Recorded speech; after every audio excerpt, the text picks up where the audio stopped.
तो welcome to this revision series of indirect taxes, जहां पे हम आज रिवाइज करने वाले हैं one of the biggest chapters, exemptions from GST. ये वीडियो आपको एग्जाम तक एटलीस्ट 2-3-4 बार तो सुन लेना है, because you will not be having time on the day of examination के 20-25 पेज के सारे एग्जेम्पशंस आप रीड करो, रिवाइज करो।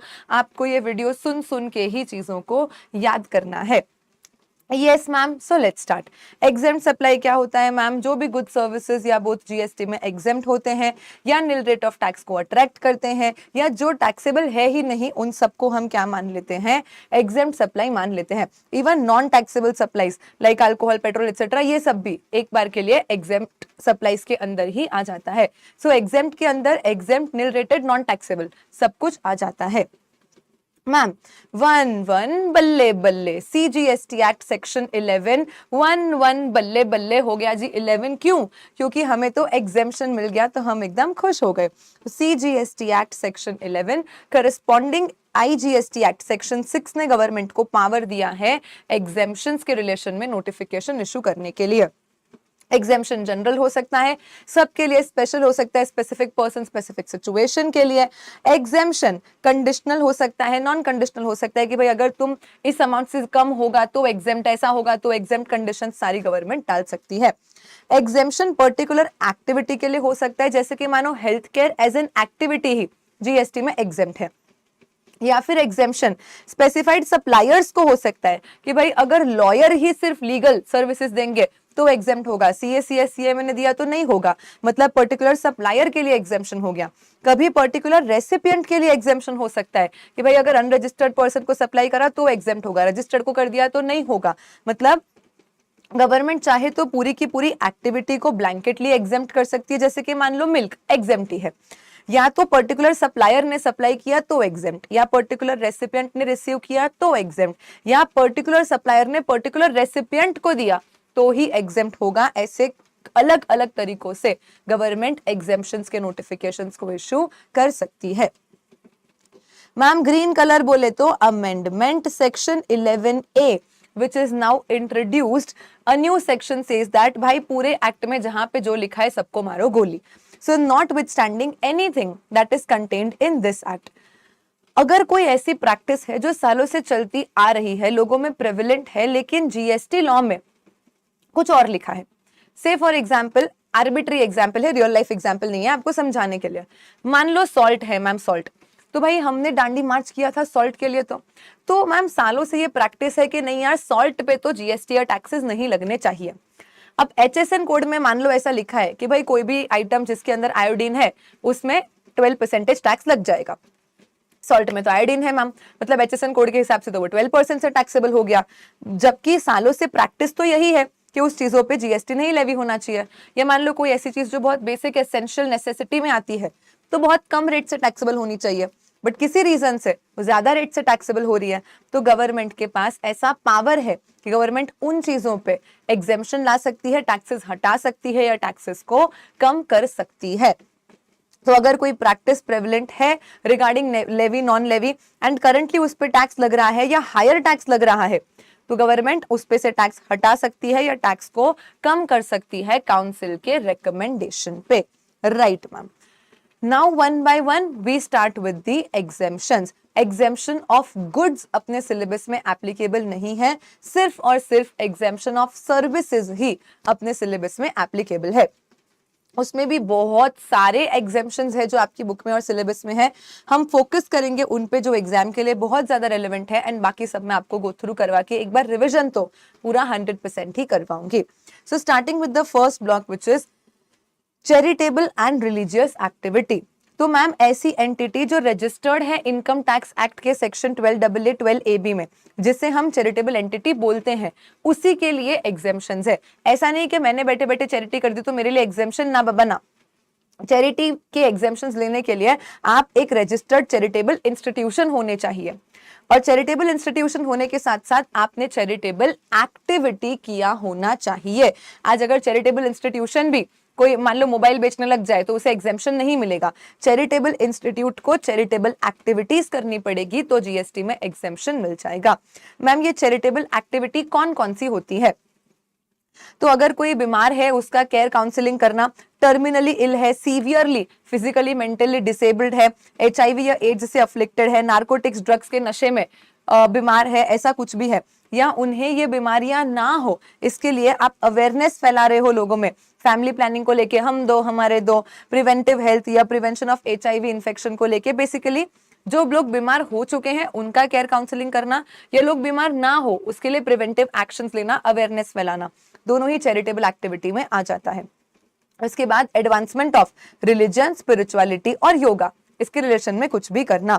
नाउ देखो योगा के लिए यहाँ पे एक सर्कुलर आया हुआ है कि मैम रेजिडेंशियल प्रोग्राम्स होते हैं बड़े बड़े के, जहाँ पे 10-10, 15-15 दिन के लिए हम गुरुजी के आश्रम में जाते हैं। अब गुरुजी तो चैरिटेबल एंटिटी की तरह रजिस्टर्ड होते हैं, 10-10 लाख 5-5 लाख रुपए फीस ली जाती है मैम हमसे उन प्रोग्राम्स के लिए, तो वो in connection to religion, spirituality, yoga तो है, तो क्या सारा अमाउंट एग्जेम्प्ट हो जाएगा?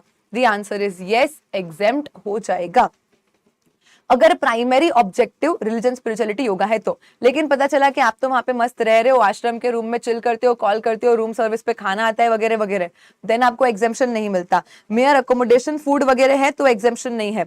लेकिन अगर जेन्युइनली प्रीडोमिनेंट ऑब्जेक्टिव उस कैंप का रिलीजन, स्पिरिचुअलिटी या योगा है तो कितनी भी फीस होगी जीएसटी में एग्जेम्प्ट हो जाएगी, प्रोवाइडेड एक्टिविटी चैरिटेबल है और करने वाला इंस्टीट्यूशन भी रजिस्टर्ड है as a charitable institution. Right ma'am. फिर एजुकेशनल प्रोग्राम्स या स्किल डेवलपमेंट प्रोग्राम किसके लिए मैम? हर किसी को एजुकेशन देना वो चैरिटेबल में फॉल नहीं होगा।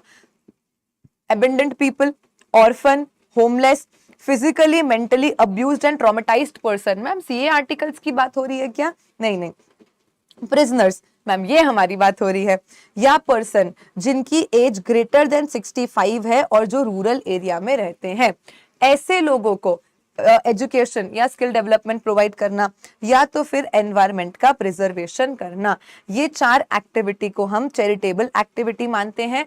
और इन एक्टिविटी को करने वाला इंस्टीट्यूशन अगर चैरिटेबल इंस्टीट्यूशन है तो जीएसटी में क्या मिल जाता है? एग्जेम्पशन मिल जाता है। उसके बाद मैम ओल्ड एज होम, यही सेम जो चैरिटेबल एंटिटी है वो, या फिर सेंट्रल गवर्नमेंट, स्टेट गवर्नमेंट अगर ओल्ड एज होम चलाती है जहां पे 60 या उससे ज्यादा के एज वाला पर्सन आ रहा है और उसका मंथली वहां पे रहने का जो बोर्डिंग, लॉजिंग वगैरह का खर्चा है वो अप टू 25,000 पर मेंबर पर मंथ है, तो जीएसटी एग्जेम्प्ट होगा। मैम मान लो कोई यंग बुढ़ा आ गया, तो यंग बुढ़ा बोले तो 57 ईयर्स का आदमी आ गया ओल्ड एज होम में रहने के लिए, no exemption.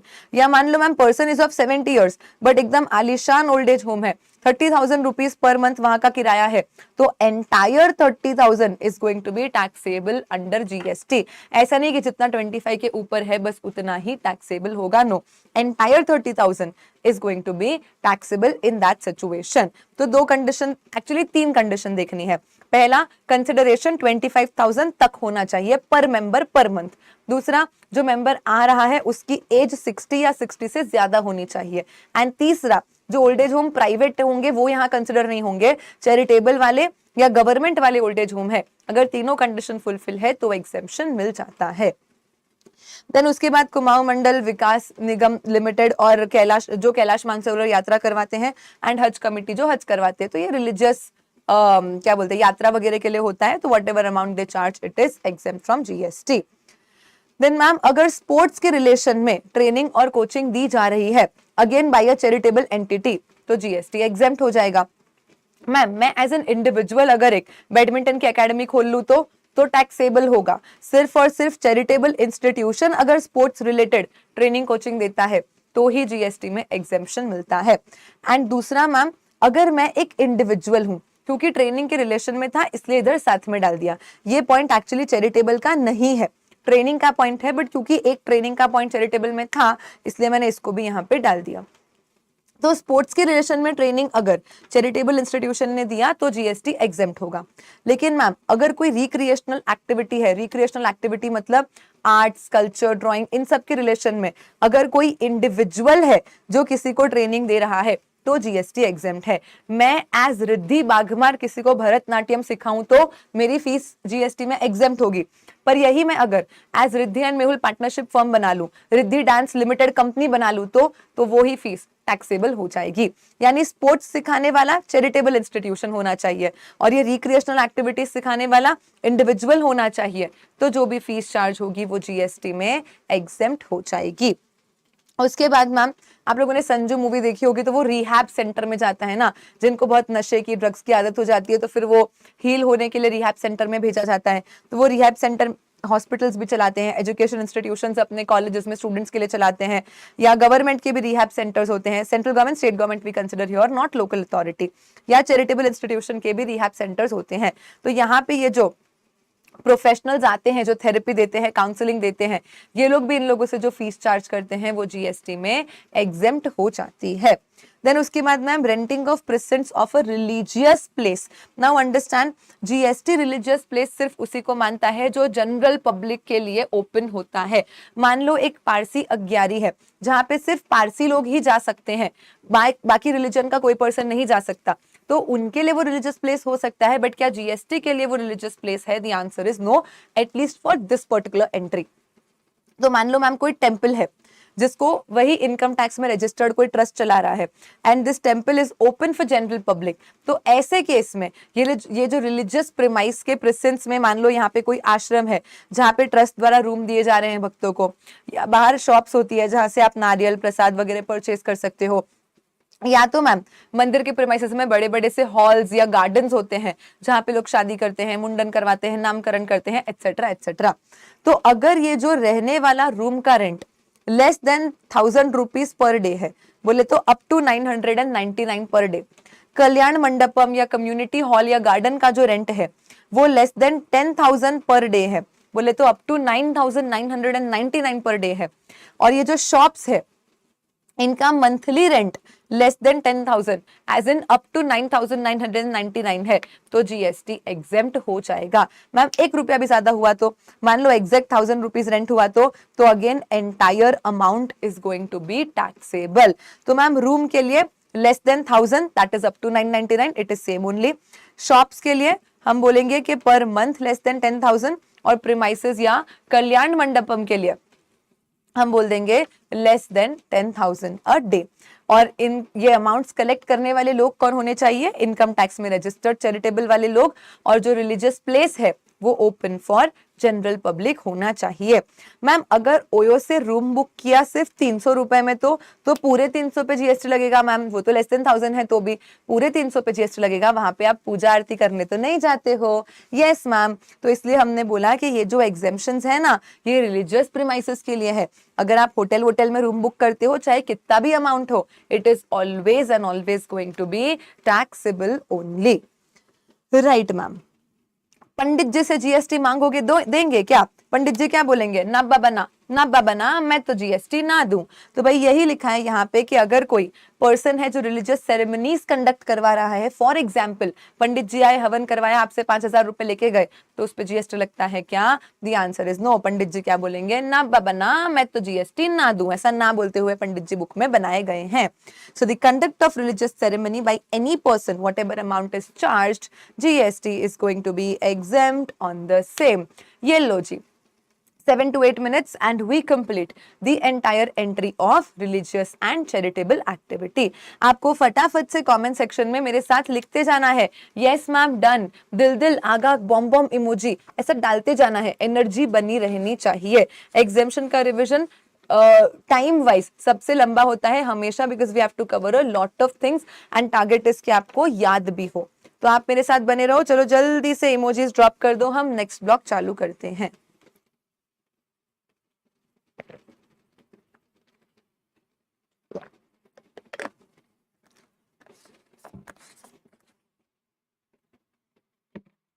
Perfect, ma'am. Then next block is agriculture related services. अब मैम एग्रीकल्चर एग्जेम्पशन की बात हो रही है और एग्रीकल्चर की बात ना हो, ऐसा तो हो ही नहीं सकता है। तो एक फार्मर को, एक एग्रीकल्चरिस्ट को एग्रीकल्चर करने के लिए क्या क्या जरूरत हो सकती है, गवर्नमेंट ने सारी ही सर्विसेज को एग्जेम्प्ट कर दिया है। बोले तो मैम आप डायरेक्टली अपने cultivation, harvesting, threshing, plant protection, testing के लिए कोई भी सर्विस लो, कोई इंटरमीडिएट प्रोसेस के लिए कोई सर्विस ले लो। Rearing of all forms of animal, rearing of all forms of animal except ma'am horses. देखो घोड़े पालना अमीरों का शौक है, तो हॉर्सेस आप रेयर करते हो तो वो टैक्सेबल है। उसके अलावा आप गाय पालो, भैंस पालो, बकरी पालो, आप कोई भी दूसरा लाइफ फॉर्म ऑफ एनिमल को रेयर करो तो all the this rearing activity is then exempt under GST. Ma'am हमें फार्मिंग करने के लिए और क्या लग सकता है? लैंड लगेगी, तो एग्रीकल्चरल लैंड को जीएसटी में एग्जेम्प्ट कर दिया। देन मैम ये रहा leasing of the vacant land that you need for agriculture। Ma'am machine लगेगा, ट्रैक्टर लगेगा, कोई नहीं उसको भी रेंट पे ले लो, एग्रो मशीन रेंट पे ले लो, जीएसटी में एग्जेम्प्ट हो जाएगा। मैम लेबर लगेगा, फार्म लेबर को लेके आओ, जीएसटी में एग्जेम्प्ट हो जाएगा। मैम दूसरी सर्विसेज लगेगी हमें, tending, pruning, cutting, harvesting, drawing, cleaning, trimming, curing, fumigating, बहुत सारी, ग्रेडिंग, सॉर्टिंग, कूलिंग, पैकेजिंग, सब कुछ जीएसटी में क्या हो जाएगा? एग्जेम्प्ट हो जाएगा। और उसके बाद मैम अभी मान लो कि प्रोडक्ट हार्वेस्ट भी हो गया, जो क्रॉप उगाया था वो कट भी गया, अब उसको हम लोडिंग करेंगे, अनलोडिंग करेंगे, उसका ट्रांसपोर्टेशन करेंगे, वेयरहाउसिंग करेंगे। डू नॉट वरी बच्चा, everything is exempt under GST. दो चीजें जो यहाँ पे आपको ध्यान रखनी है, सबसे पहली ये जो भी एक्टिविटी के नाम मैंने आपको बताए, tending, pruning, cutting, grading, sorting etcetera, ये सब आपके क्रॉप के, एग्रीकल्चरल प्रोड्यूस के एसेंशियल कैरेक्टर को ऑल्टर नहीं करने चाहिए। बोले तो मैम टमाटर उगाए, उनको साफ करो, बड़े छोटे को अलग करो, कूलिंग करो, वैसे पैकेजेस बनाओ, बोरे में भरो ताकि प्राइमरी मार्केट में बेच सको, वो सब एग्जेम्प्ट है। लेकिन मैम टोमेटो का टोमेटो केचप ही बना के बेच दिया फार्मर ने, तो वो केचप बनाने का प्रोसेस तो टैक्सेबल हो जाएगा, बिकॉज आपने टोमेटो का एसेंशियल कैरेक्टरिस्टिक ही बदल दिया है। तो ये जो भी एक्टिविटीज हो रही है, ये बस आपके एग्रीकल्चरल प्रोड्यूस को प्राइमरी मार्केट में मार्केटेबल बनाने लायक करने के लिए है, without altering the essential characteristic. तो हम बोलेंगे कि एक्टिविटीज जीएसटी में एग्जेम्प्ट हो जाएगी। तो मुझे बताओ, राइस उगता है कि पैडी? मैम पैडी उगता है, और पैडी को हम कन्वर्ट करके राइस बना देते हैं, मिल करके उसका एसेंशियल कैरेक्टर ही बदल देते हैं। तो ये जो milling of paddy into rice की एक्टिविटी होगी, ये एग्जेम्प्ट होगी या टैक्सेबल होगी? मैम टैक्सेबल होगी, इट इज नॉट एग्जेम्प्ट, क्योंकि हमने तो पूरे एग्रीकल्चरल आइटम का नेचर ही बदल दिया है।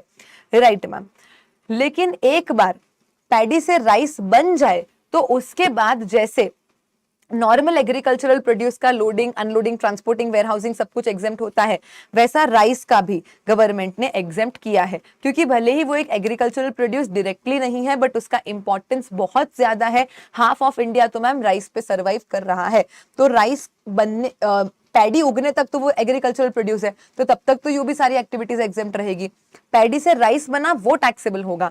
अब राइस बन गया, उसके बाद उसका loading, unloading, packing, storing, warehousing सब कुछ जैसे एग्रीकल्चरल प्रोड्यूस का एग्जेम्प्ट रहता है, वैसे राइस का भी एग्जेम्प्ट रहेगा। अगर आप लोग फार्मर्स को एग्रीकल्चर एक्सटेंशन सर्विसेज देते हो, नॉलेज ग्रांट करने वाली सर्विसेज देते हो, तो वो भी जीएसटी में एग्जेम्प्ट हो जाती है। Agricultural produce marketing committee, APMC के जो कमीशन एजेंट्स होते हैं, जो फार्मर्स से एजेंट्स लेते हैं ताकि मंडी में उनका सामान बिकवा सके, तो ये जो APMC commission agents commission charge करते हैं, ये भी जीएसटी में क्या हो जाता है? एग्जेम्प्ट हो जाता है। राइट मैम, तो basically land, machine, labour, all services, warehousing, loading, unloading सब कुछ ही जीएसटी में एग्जेम्प्ट हो जाता है if it is in relation to agriculture. Particularly अगर हम वेयरहाउसिंग की बात करें तो आपको ध्यान रखना है, warehousing of agricultural produce rice, ये तो हमने देखा ही।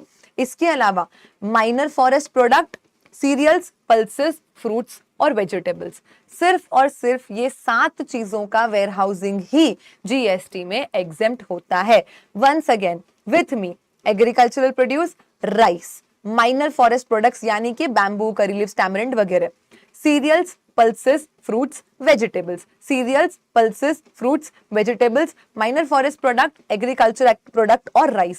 सिर्फ अगर ये 7 चीजों का आप वेयरहाउसिंग करते हो तो सर्विस एग्जेम्प्ट होगी। आपने और कुछ भी वेयरहाउस कर लिया, जैगरी मैम, तो जैगरी शुगर केन को प्रोसेस करके बनती है।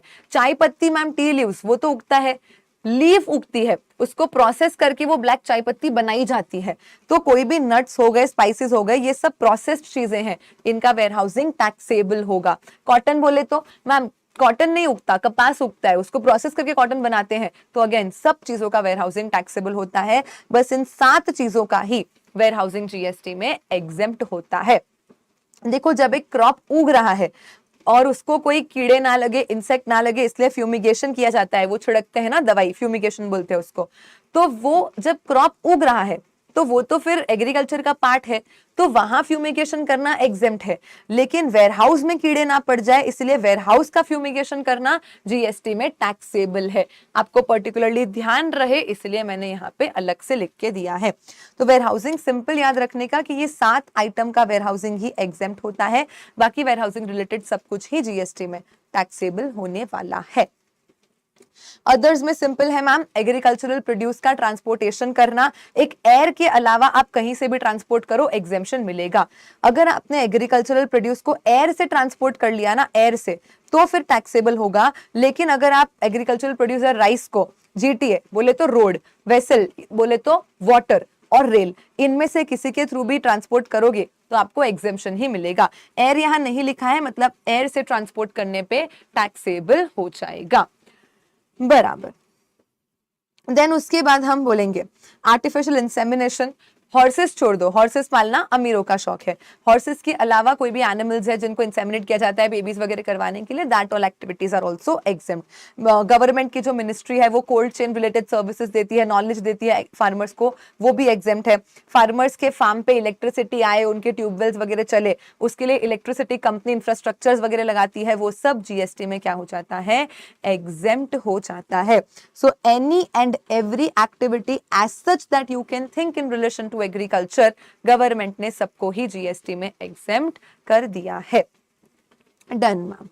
Moving on to next block which is education service. Education service क्या बोलती है, तो सबसे पहले मैम IIM, कोई मुझे बताए कमेंट सेक्शन में कि ये IIM क्या है। क्या मैम हम जो सोच रहे हैं ये IIM वही है क्या? आप लोग प्लीज अभी मुझे डाउट्स नहीं पूछेंगे, बिकॉज आई डोंट वांट कि हमारे रिवीजन का ड्यूरेशन एक्सटेंड हो। मैं कोई क्वेश्चन पूछ रही हूँ, आप आंसर दे दो, समझ आ रहा है, मजा आ रहा है वो बताते जाओ। पर्सनली कोई डाउट है तो एंड ऑफ वीडियो टेलीग्राम पे। चलिए, because this is going to stay till exam and we should not be wasting time. तो मैम IIM का मतलब एग्जैक्टली वही जो आप समझ रहे हो, इंडियन इंस्टीट्यूट ऑफ मैनेजमेंट। यहाँ के जो लॉन्ग ड्यूरेशन प्रोग्राम्स होते हैं, 1 साल या उससे ज्यादा, जहाँ पे हमें कोई डिग्री या डिप्लोमा मिलता है, तो हमने जो फीस पे करी वो जीएसटी में एग्जेम्प्ट होगी। लेकिन छोटे मोटे 10-15 दिन के, 1-2 महीने के यहाँ पे सर्टिफिकेशन कोर्सेज होते रहते हैं, जहाँ पे सिर्फ पार्टिसिपेशन का सर्टिफिकेट वगैरह मिलता है, उधर आपने जो फीस पे करी है that is going to be taxable under GST. तो अगर डिग्री ले रहे हो, IIM से डिप्लोमा ले रहे हो, तो आपकी फीस एग्जेम्प्ट होगी। खाली एमए टाइम पास करके सर्टिफिकेट लेके आ रहे हो छोटे मोटे प्रोग्राम में, then whatever fees you pay, it is going to be taxable and not exempt under GST. Right ma'am. अब एक एजुकेशन इंस्टीट्यूशन को कौन कौन सी चीजों का एग्जेम्पशन मिलता है, उसके पहले ये समझो कि एजुकेशन इंस्टीट्यूशन कौन कौन से होते हैं। तो मैम सबसे पहले एक ऐसा इंस्टीट्यूशन जो प्री स्कूल, स्कूल या हायर सेकेंडरी तक का एजुकेशन देता है, बेसिकली एक लाइन में हम इसको बोल सकते हैं स्कूल। दूसरा ऐसा इंस्टीट्यूट जो हमें कोई डिग्री देता है, जो ऐसी डिग्री जो इंडियन लॉ रिकॉग्नाइज करती है, जैसे कि ma'am MBA, BCom, MCom, LLB, BTech, बहुत सारी डिग्रीज हो सकती है, तो इसको हम बोलेंगे कॉलेज मैम, कॉमन टर्म्स में। एंड लास्ट इज द, ये जो गवर्नमेंट के वोकेशनल सेंटर्स चलते हैं जहाँ पे गवर्नमेंट स्किल्स वगैरह सिखाती है। तो मैम इन 3 जगहों को क्या माना जाता है, जीएसटी में एजुकेशन इंस्टीट्यूशन माना जाता है, स्कूल, कॉलेज और वोकेशनल सेंटर। अब 2 चीज है मैम, स्कूल इनवर्ड सप्लाईज भी लेती है, स्कूल आउटवर्ड सप्लाईज भी देती है।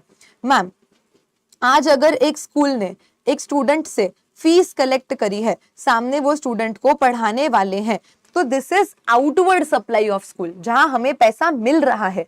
लेकिन मैम बच्चों को पढ़ाने के लिए आज स्कूल क्या कर रही है, क्लीनिंग की सर्विस ले रही है, सिक्योरिटी की सर्विस ले रही है, बच्चों को घर से स्कूल, स्कूल से घर छोड़ने के लिए ट्रांसपोर्टेशन का सर्विस ले रही है, टीचर्स को पे कर रही है, एग्जाम के लिए पेपर्स खरीद रही है, पेपर प्रिंट करवा रही है, एटसेट्रा एटसेट्रा।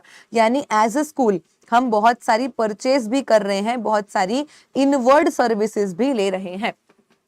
तो 2 तरीके के एग्जेम्पशंस एजुकेशनल इंस्टीट्यूशन के लिए बताए हैं, एक इनवर्ड को लेके और एक आउटवर्ड को लेके। आउटवर्ड इज वेरी सिंपल कि अगर कोई स्कूल, कॉलेज या वोकेशनल सेंटर है, तीनों में से कुछ भी, अगर कोई स्कूल, कॉलेज या वोकेशनल सेंटर है, तो वो अपने स्टूडेंट, फैकल्टी या स्टाफ को कोई भी सर्विस दे जिसके सामने वो कोई अमाउंट कलेक्ट कर रही है, it is going to be exempt under GST.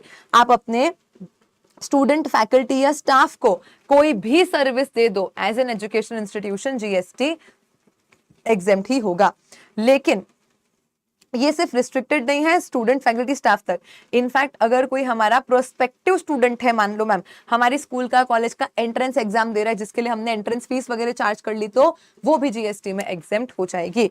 तो स्टूडेंट, फैकल्टी, स्टाफ तो है ही है, और फ्यूचर स्टूडेंट भी यहाँ पे आ जाएगा। ऐसा आप समझने जाओ तो हाँ मैम, जिससे हम एंट्रेंस फीस, एग्जामिनेशन फीस वगैरह चार्ज कर रहे हैं, तो ये सब जीएसटी में एग्जेम्प्ट हो जाएगा।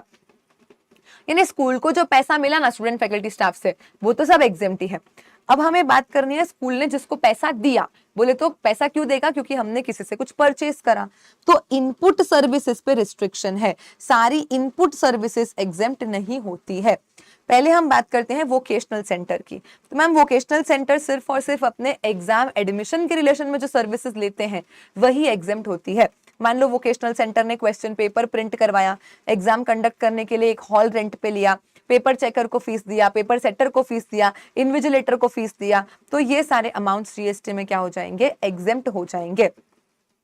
अगर हम कॉलेज की बात करते हैं तो ये एग्जाम वाला तो सेम टू सेम एग्जेम्पशन है ही है, प्लस अगर एक कॉलेज क्या करती है मैम, ऑनलाइन एजुकेशन जर्नल्स या पीरियोडिकल्स का सब्सक्रिप्शन लेती है, तो ये भी जीएसटी में एग्जेम्प्ट होगा। मैम ऑनलाइन पर्टिकुलरली क्यों मेंशन करा है? ऑफलाइन में क्या दिक्कत थी? देखो अगर ऑफलाइन फिजिकल जर्नल आएगी तो वो गुड्स बन जाएगा, और गुड्स का एग्जेम्पशन अपने सिलेबस में एप्लीकेबल नहीं है, इसलिए एज ऑफ नाउ हम सिर्फ और सिर्फ सर्विसेज की बात कर रहे हैं। तो ये जो एडमिशन और एग्जाम वाला एग्जेम्पशन है, ये तो स्कूल के लिए भी है, कॉलेज के लिए भी है और वोकेशनल सेंटर के लिए भी है, कि अगर तीनों में से किसी ने भी एग्जाम रिलेटेड कोई भी सर्विस लिया किसी से भी, तो जीएसटी में एग्जेम्प्ट होगा। कॉलेज में एक एक्स्ट्रा है, अगर एजुकेशनल जर्नल्स, अब जर्नल भी एजुकेशनल होनी चाहिए, प्ले बॉय का या वोक का सब्सक्रिप्शन लिया तो नहीं चलता, तो हम बोलेंगे कि एजुकेशनल जर्नल्स या पीरियोडिकल्स का सब्सक्रिप्शन कॉलेज ने लिया है तो जीएसटी एग्जेम्प्ट हो जाएगा। अब अगर स्कूल की बात करें तो ये एग्जाम वाला पॉइंट तो है ही है, प्लस 3 पॉइंट और है स्कूल में। पहला, transportation of student, faculty, staff. अभी स्टूडेंट, फैकल्टी, स्टाफ को स्कूल से घर, घर से स्कूल छोड़ने के लिए मान लो स्कूल ने बस हायर पे ले लिया तो जीएसटी एग्जेम्प्ट हो जाएगी। दूसरा मैम केटरिंग, बच्चों को खाना खिलाने के लिए स्कूल ने किसी का केटरिंग का सर्विसेज ले लिया इंक्लूडिंग मिड डे मील, तो भी जीएसटी एग्जेम्प्ट हो जाएगा। या तो फिर मैम स्कूल का सिक्योरिटी, क्लीनिंग और हाउसकीपिंग रिलेटेड हमने सर्विस लिया है तो जीएसटी एग्जेम्प्ट हो जाएगा। एक डिफरेंस यहाँ पे समझना, केटरिंग कहीं भी हो सकता है, इनसाइड स्कूल, आउटसाइड स्कूल। मान लो बच्चों को पिकनिक लेके गए, वहां पे उनको खाना खिलाने के लिए केटरिंग लिया तो एग्जेम्प्ट। बच्चों का स्पोर्ट्स डे था, एनुअल डे था, वहां पे केटरिंग लिया, एग्जेम्प्ट।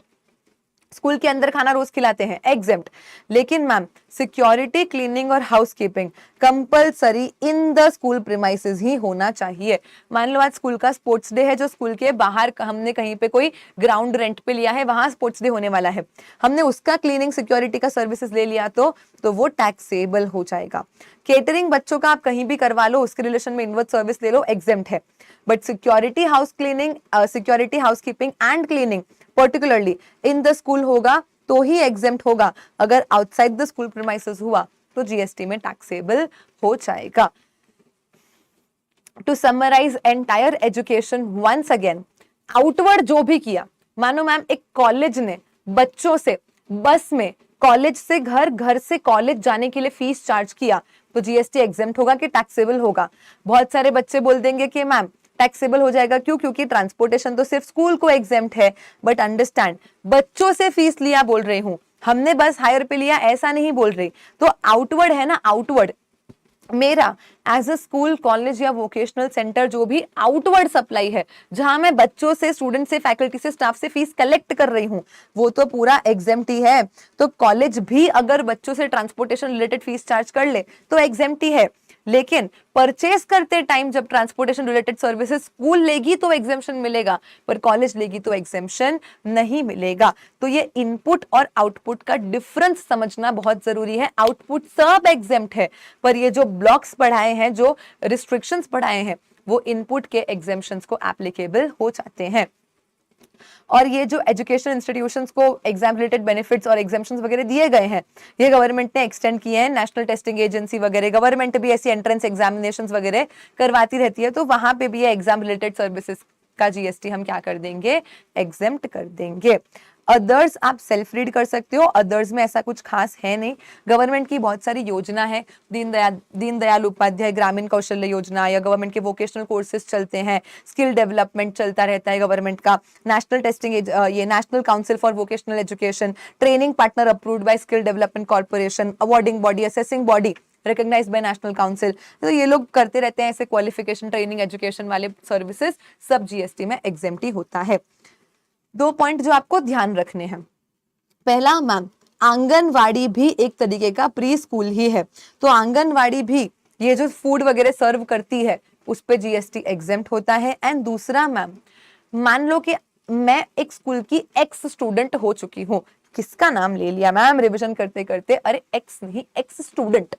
तो आज समझो कि कई जगहों पे आपको एंट्री के लिए या कुछ डॉक्यूमेंट्स वगैरह के लिए आपको स्कूल से लीविंग सर्टिफिकेट लगता है, कैरेक्टर सर्टिफिकेट लगता है, माइग्रेशन सर्टिफिकेट लगता है। तो मैम स्कूल छोड़े को तो 10-1 साल हो गए एंड मैं स्कूल जाती हूँ वो सर्टिफिकेट्स लेने के लिए, तो वो मुझसे कोई 400-500 रुपए की फीस चार्ज करते हैं। उनके लिए क्या है मैम, आउटवर्ड सप्लाई है। अब अगर स्टूडेंट फैकल्टी स्टाफ को दिया होता तो एग्जेम्प्ट होता, पर मैं तो एक्स स्टूडेंट हूँ तो भी एग्जेम्प्ट होगा क्या? The answer is yes. आप स्पिरिट देखो ना, एक टाइम पे आप स्टूडेंट थे, उसके रिलेशन में ही ये सर्विस है, तो कोई बात नहीं, एग्जेम्प्ट ही होने वाला है। राइट मैम, तो यहाँ पे हम बोलेंगे कि fees charge for entrance, issuance of eligibility certificate for admission और issuance of migration certificate by educational institutions, इनका भी जीएसटी एग्जेम्प्ट ही हो जाता है। एंड अफिलिएशन, ये जो गवर्नमेंट के स्कूल्स है, गवर्नमेंट के जो स्कूल्स है, सर्विसेज ऑफ अफिलिएशन, अभी स्कूल में आपको पढ़ाया जाता है तो सीबीएसई का कोर्स पढ़ाया जाता है, स्टेट बोर्ड का कोर्स पढ़ाया जाता है, उनके साथ अफिलिएट होना पड़ता है ना। तो ये जो गवर्नमेंट की स्कूल्स है, schools that are controlled or established by, owned by central government, state government, union territory, local authority, government entity, government वाली जो स्कूल्स है, ये लोग जब इस तरीके से स्टेट गवर्नमेंट, स्टेट या सेंटर के एजुकेशनल बोर्ड के साथ अफिलिएट होते हैं, तो वहां पे जो भी फीस पे करते हैं उसका जीएसटी एग्जेम्प्ट हो जाता है। एंड लास्ट, अगर आप फ्लाइंग सीख रहे हो, जहां पे आपको DGCA, that is directorate general of civil aviation से कंप्लीशन का सर्टिफिकेट मिलेगा, तो वहां पे भी आप जो फीस पे करोगे वो जीएसटी में एग्जेम्प्ट हो जाएगी। अदर्स वाला तो बस एक बार सुन लेने का, सेल्फ रीड कर लेने का चलता है, but this you have to do very nicely. इसके आपको क्वेश्चंस भी क्वेश्चन बैंक में मिल जाएंगे। बस इनपुट और आउटपुट का डिफरेंस समझ के रखना। आउटपुट तो सब एग्जेम्प्ट है, पर रिस्ट्रिक्शंस जो अपन ने पढ़े हैं कि भाई 4 सर्विस इधर, 2 इधर, 1 इधर, वो इनपुट के रिलेशन में आ जाती है। Right ma'am, and with this अपना पूरा का पूरा एजुकेशन का ब्लॉक भी खत्म हो जाता है। बोलो, are you all with me? समझ आ रहा है, मजा आ रहा है और याद हो रहा है क्या?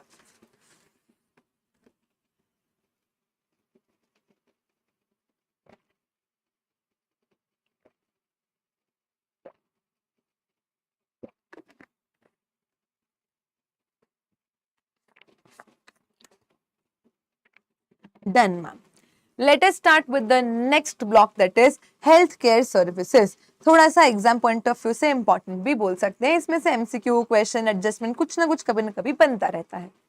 राइट मैम, सबसे पहले हम हेल्थ केयर का डेफिनेशन पढ़ेंगे कि हेल्थ केयर सर्विसेज में आता क्या क्या है। मस्त हम एक शॉर्टकट से इसको पढ़ते हैं, that is DTC for iPad via यू हंसा है ma'am. DTC for iPad via यू हंसा, ये क्या बोल रहे हो मैम? तो देखो, हेल्थ केयर सर्विस में आ जाता है डायग्नोसिस, ट्रीटमेंट और केयर।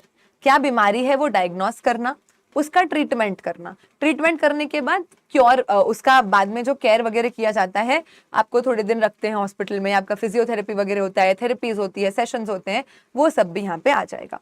तो तीनों चीज आ गई मैम। बीमारी डिटेक्ट हुई वो ट्रीट हुई एंड उसके बाद का पोस्ट ट्रीटमेंट का केयर। किस किस के लिए मैम डीटीसी?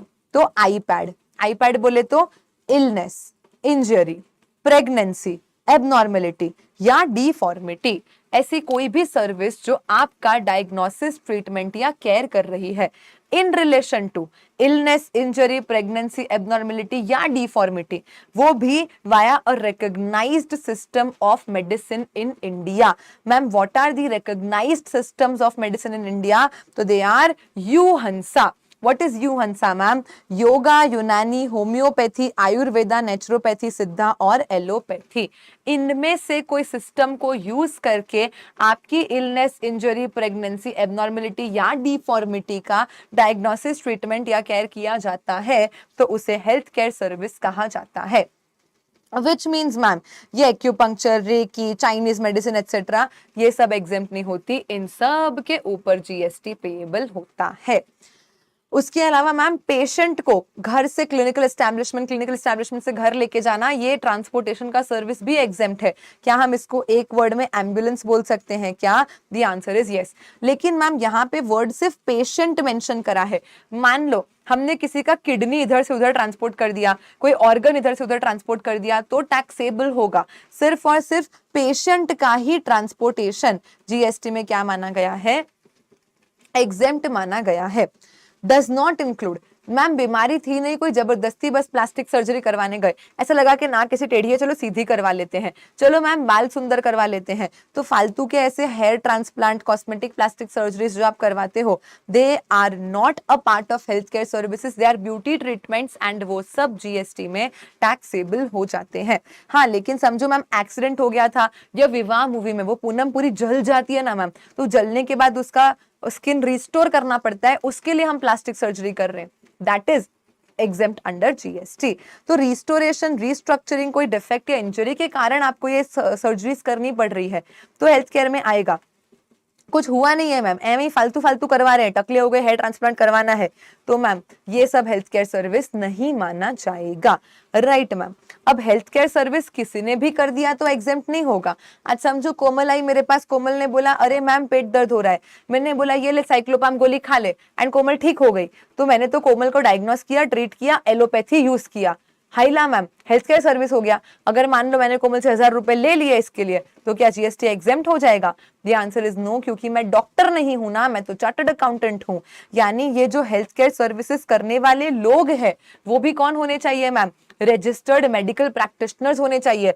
हॉस्पिटल्स है या सैनिटोरियम्स है, क्लिनिकल एस्टैब्लिशमेंट्स है, पैरामेडिक्स है, ये फिजियोथेरेपी हो गया, audio therapy, speech therapy, radiotherapy वगैरह वगैरह जो होता है, तो ये नर्स, टेक्नीशियन, ये लोग सब जो सर्विसेज देते हैं because they are registered people, they have degree with them, तो इन्होंने जो फीस चार्ज करी ना वो जीएसटी में एग्जेम्प्ट है। जैसे चैरिटेबल एक्टिविटी चैरिटेबल इंस्टीट्यूशन करता है तो एग्जेम्प्ट है, वैसे ही हेल्थ केयर का एक्टिविटी अगर हेल्थ केयर का इंस्टीट्यूशन करता है तो जीएसटी एग्जेम्पशन देता है। हावेवर मैम अगर आपको हॉस्पिटल में किया गया है एडमिट और आपका एक दिन का रूम का किराया ग्रेटर देन 5000 रुपीज है, यानी आप आलिशान हॉस्पिटल में एडमिट हो, आप तो अमीर हो, तो ऐसे केस में आपका वो रूम रेंट इन हॉस्पिटल भी जीएसटी में टैक्सेबल हो जाएगा। So the proviso says that normally तो सारा हेल्थ केयर सर्विस एग्जेम्प्ट ही है, लेकिन अगर आप हॉस्पिटल के रूम में एडमिटेड हो और आपका पर डे पर पर्सन रूम का रेंट अगर 5000 से ज्यादा है, एग्जैक्ट 5000 हुआ तो यू विल गेट एग्जेम्पशन, 5000 से ज्यादा है तो ये पूरा, फिर अगर मान लो कि 5500 है तो एंटायर 5500 ही क्या होगा मैम? टैक्सेबल होगा, नॉट जस्ट जो एक्स्ट्रा 500 है वो। 5000 is a check point ma'am, 5000 तक है तो एग्जेम्प्ट, उससे 1 रुपया भी ज्यादा है, इवन मान लो 5001 भी है ना, तो एंटायर अमाउंट क्या हो जाएगा? टैक्सेबल हो जाएगा। लेकिन ये क्या है मैम? ये जब हम नॉर्मल हॉस्पिटल के रूम में एडमिट है उसकी बात है। अगर मैं आईसीयू, आईसीसीयू या एनआईसीयू में एडमिट हूं ना, तो वहां पे ये अमाउंट्स नहीं लगते मैम। आईसीयू वगैरह में तो बहुत खर्चा एक दिन का एक्चुअली आ सकता है, तो वहां पे फिर एनी अमाउंट होने दो, कौन ही अमाउंट होने दो, एनी अमाउंट होने दो, आपको जीएसटी में एग्जेम्पशन मिल जाएगा। तो आईसीयू, आईसीसीयू और एनआईसीयू यहाँ पे एनी अमाउंट एग्जेम्प्ट होगा। आप नॉर्मल हॉस्पिटल के रूम में एडमिट हो तो 5,000 से ज्यादा अगर पर डे आपको वो लोग बिल चिपका रहे हैं तो जीएसटी क्या हो जाएगा, टैक्सेबल हो जाएगा। उसके बाद मैम अब एक चीज समझो, किसी का ट्रीटमेंट करने के लिए मुझे डॉक्टर होना जरूरी है, एम्बुलेंस चलाने के लिए तो मुझे सिर्फ ड्राइवर होना जरूरी है, राइट मैम। तो जैसे सारी हेल्थ केयर सर्विसेज अगर हेल्थ केयर प्रोफेशनल्स करेंगे तो ही एग्जेम्पशन मिलेगा। बट मैम एम्बुलेंस चलाने में कौन सी तोप बात है। तो देखो अगर मैं किसी पेशेंट का ट्रांसपोर्टेशन कर दूं तो वहां तो मुझे नॉर्मली एग्जेम्पशन मिल जाना चाहिए, वहां मेरा डॉक्टर होना कहाँ जरूरी है, राइट। तो transportation of patient in ambulance कोई भी कर दे चलेगा, एग्जेम्प्ट होगा। पर वो जो हेल्थ केयर वाली सर्विसेज है ना, वो तो हेल्थ केयर वाले पर्सन को ही करनी पड़ेगी एग्जेम्पशन लेने के लिए। उसके बाद मैम इंसानों का हॉस्पिटल एग्जेम्प्ट, तो एनिमल्स का भी। तो ये जो वेटरनरी क्लिनिक्स होते हैं एनिमल्स और बर्ड्स के हेल्थ केयर के लिए, वहां भी आप जो फीस पे करते हो no GST chargeable. Then ma'am IVF, ये good news movie, bad news movie, Vicky donor, बहुत सारी मूवीज है and you all know what is IVF, test tube baby वगैरह की जो सर्विसेज है वो भी जीएसटी में एग्जेम्प्ट है। लेकिन कॉर्ड ब्लड बैंक या स्टेम सेल प्रिजर्वेशन जो बहुत टाइम पहले जीएसटी में एग्जेम्प्ट हुआ करता था, which the exemption is now revoked and it is taxable under GST. जब बेबी बॉर्न होता है तो वो मम्मा के साथ अम्बिलिकल कॉर्ड से अटैच्ड होता है एंड पहले ना टीवी में ऐड आती थी कि आप वो अम्बिलिकल कॉर्ड को प्रिजर्व करो, उससे बहुत सारी बीमारियां फ्यूचर में ठीक करी जा सकती है एटसेट्रा। तो कॉर्ड को प्रिजर्व करने के लिए पैसा लगता है, तो वो जो फीस आपसे कॉर्ड ब्लड बैंक चार्ज करता है एक टाइम पे तो एग्जेम्प्ट था, now the exemption is withdrawn and it is taxable under GST, right ma'am. कुछ छोटे छोटे से सर्कुलर्स है कि मान लो मैम एक हॉस्पिटल है जैसे कि जाइडस, अब जाइडस में बहुत सारे डॉक्टर्स आते हैं अपनी सर्विसेज देते हैं। तो मान लो there is this doctor A, अब डॉक्टर ए ने एक पेशेंट को चेक किया, मान लो ये ऐसा मरीज सा पेशेंट है, पेशेंट एक्स। अब जाइडस ने पेशेंट एक्स से चार्ज करे 4,000, डॉक्टर को इसमें से दिए 3,000, तो मैम सब टैक्सेबल होगा, क्या एग्जेम्प्ट होगा, do not worry, everything is going to be exempt only. Hospital ने पेशेंट से पैसा क्यों लिया, हेल्थ केयर के लिए। हॉस्पिटल ने डॉक्टर को पैसा क्यों दिया, हेल्थ केयर के लिए। हॉस्पिटल भी रजिस्टर्ड, डॉक्टर भी रजिस्टर्ड। 1,000 रुपए जो हॉस्पिटल ने रख लिए वो भी क्यों रखे, हेल्थ केयर के लिए। सो डोंट वरी, ये जो रिटेंशन मनी है, जो पेशेंट से चार्ज हुआ है, जो डॉक्टर को कंसल्टेंट को दिया गया है, सब कुछ ही जीएसटी में क्या होने वाला है, एग्जेम्प्ट होने वाला है। लेकिन हॉस्पिटल अगर हेल्थ केयर करे तो एग्जेम्प्ट है। मान लो मैम हॉस्पिटल के पास ऐसे खाली दुकान पड़ी थी, तो एक फार्मेसी को हमने क्या कर दिया, रेंट पे ये शॉप दे दिया, तो यहाँ पे आप इनकम रेंट का कर रहे हो, हेल्थ केयर का नहीं, तो ये जीएसटी में क्या हो जाएगा, टैक्सेबल हो जाएगा। And last point in health care is with respect to food. अब फूड दिया जा सकता है इन पेशेंट को और फूड दिया जा सकता है आउट पेशेंट को। इन पेशेंट मतलब ऐसा पेशेंट जो ऑलरेडी हॉस्पिटल में एडमिट है।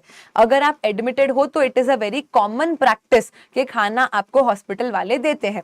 आज ऐसा नहीं होता बैठे बैठे मेरी इच्छा हुई कि अरे यार जाइडस का तो क्या शानदार खाना है, सिम्स का तो क्या शानदार खाना है, मणिपाल का तो क्या शानदार खाना है, यार जाके 4 दिन एडमिट होती हूँ उधर खाना खा के आऊंगी।